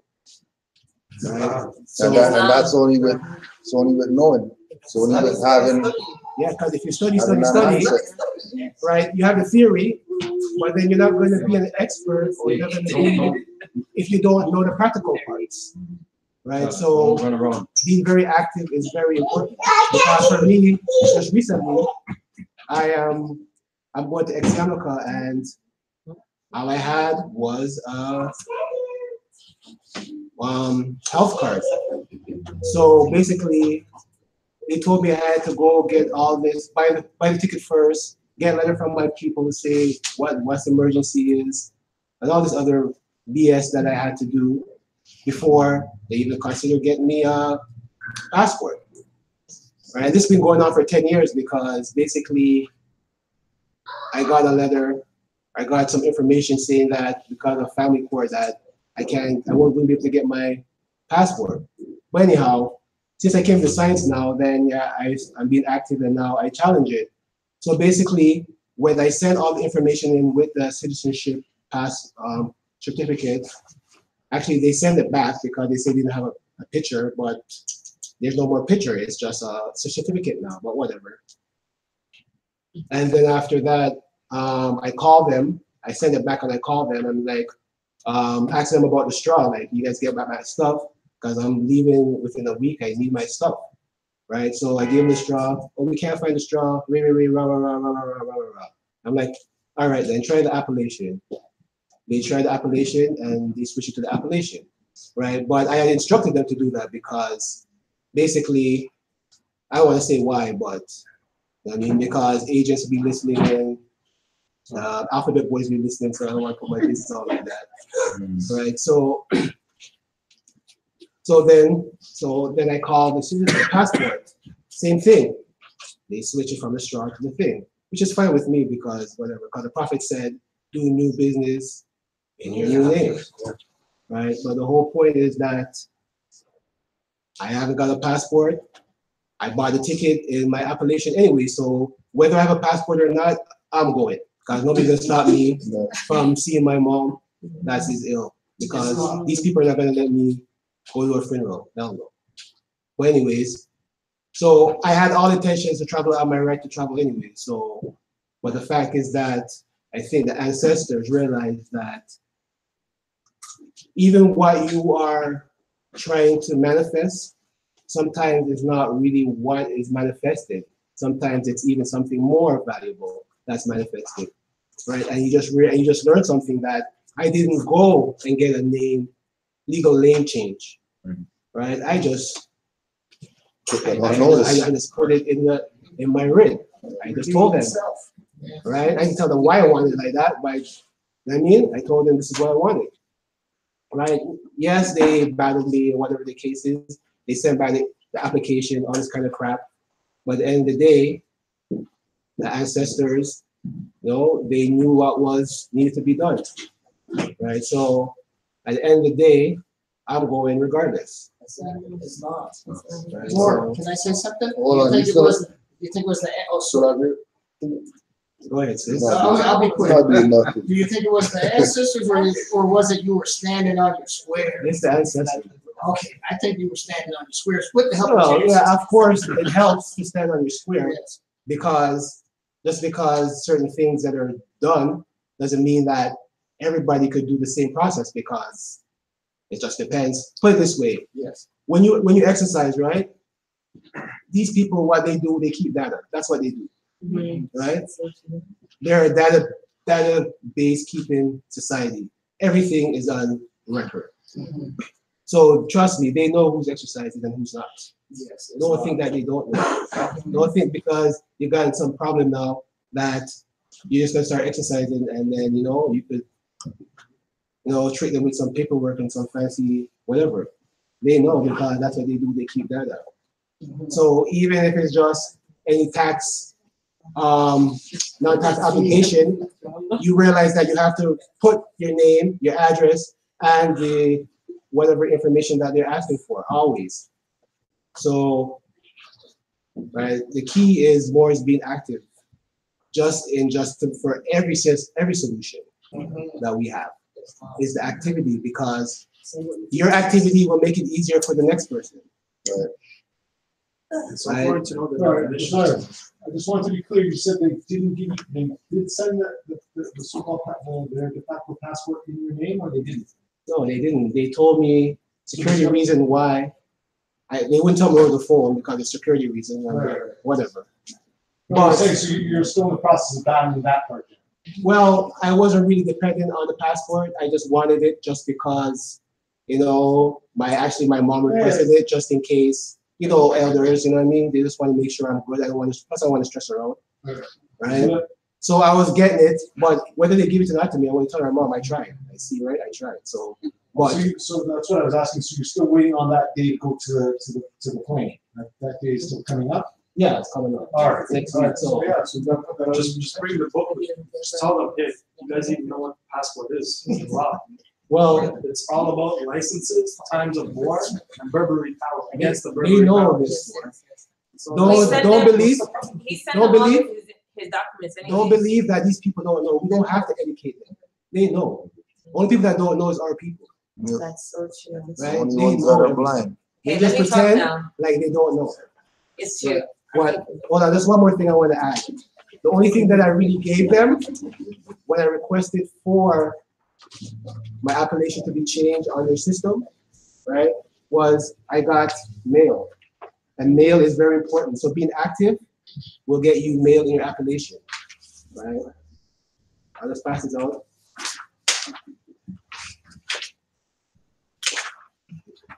But once you get mail and their said government, right, send you back, write you back, right, in your appellation, especially when it's de jure and all proper persons, right?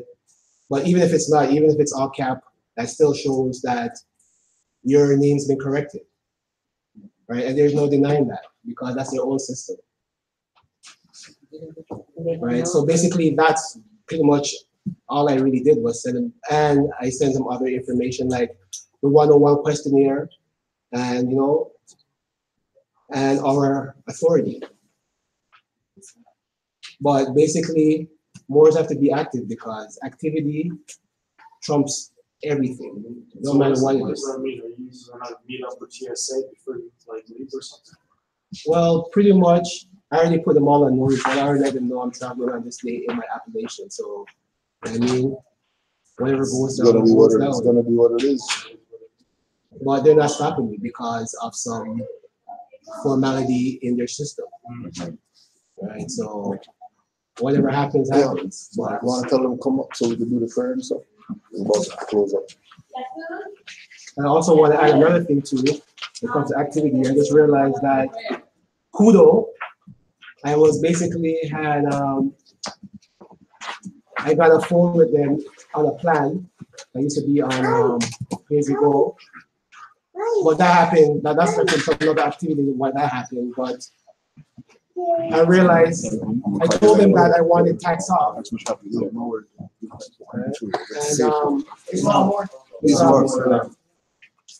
And I requested my non-tax application, and they basically told me, yeah, we're gonna do it. We're gonna do it. It's been 2 months now. Yeah. 3 months. This is the 3rd month now.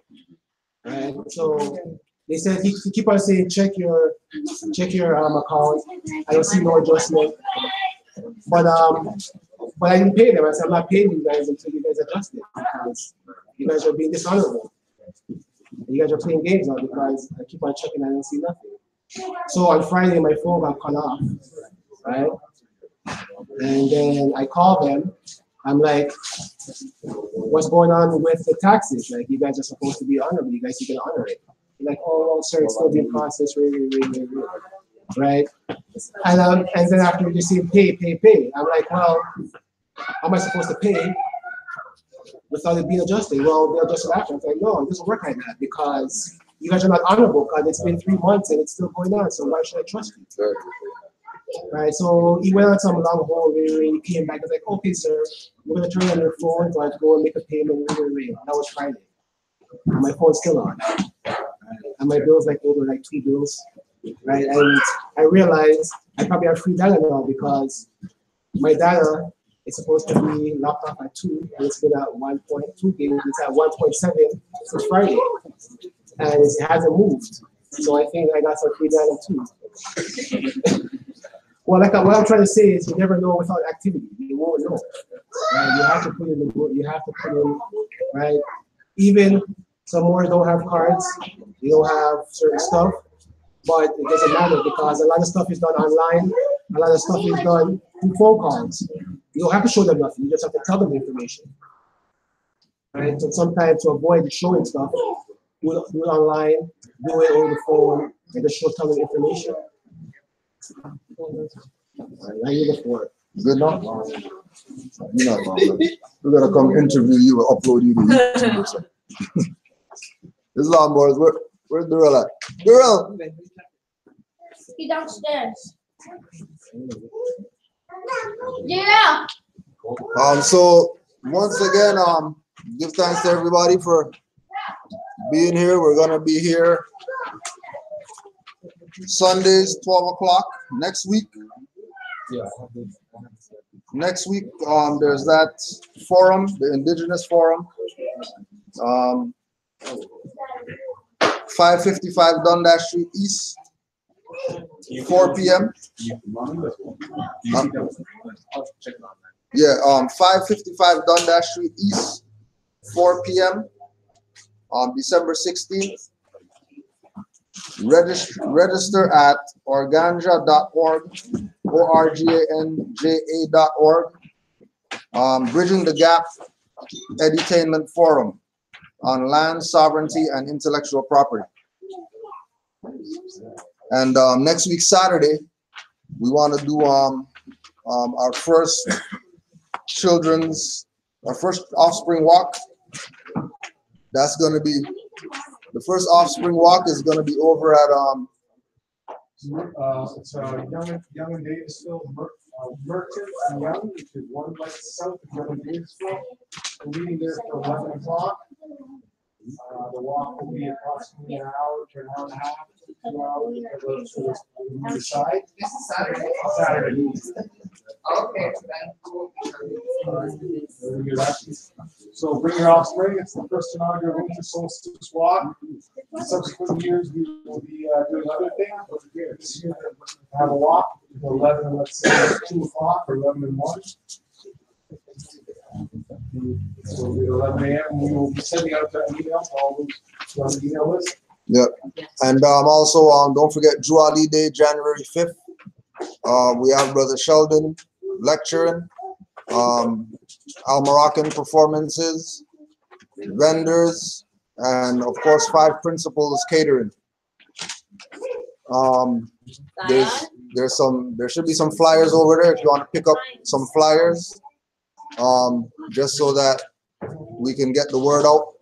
And if you have any online, whatever, Instagram and all that stuff, tell your friends, tell your people. Come check out Noble Juali Day and learn something. Anybody have any other closing questions, comments? We're looking for one other more to do is the meet and greet that we're house. If one other person who hasn't done one yet, only 2 people that have done it. So it'll take approximately 10-15 minutes. It's just updating our files and getting ourselves ready for the new year. All right, so that's Good. You ready? Sure? Yeah. Hey, you forgot the prayer. You forgot the prayer? No. You sure? That's sure. Let me hear this. Call everybody to order. Let's go. My brother wants to on the right. We have to put them stand first. Stand up. Please. Please. And then 5 on the left. Bible left, two on the right. All right, go ahead. Allah, Father in the universe. Allah, Father in the universe. Father of love, truth, peace, freedom, and justice. Allah is my protector, my guide, and my salvation. By night and by day, through the Holy Prophet, Islam. Islam, brother. Ow!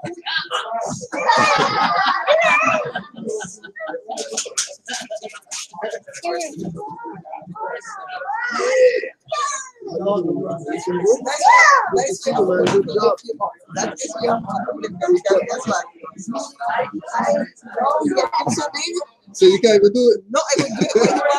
I know, bro, you're huge. You're huge. That's right. Oh, let me show you what.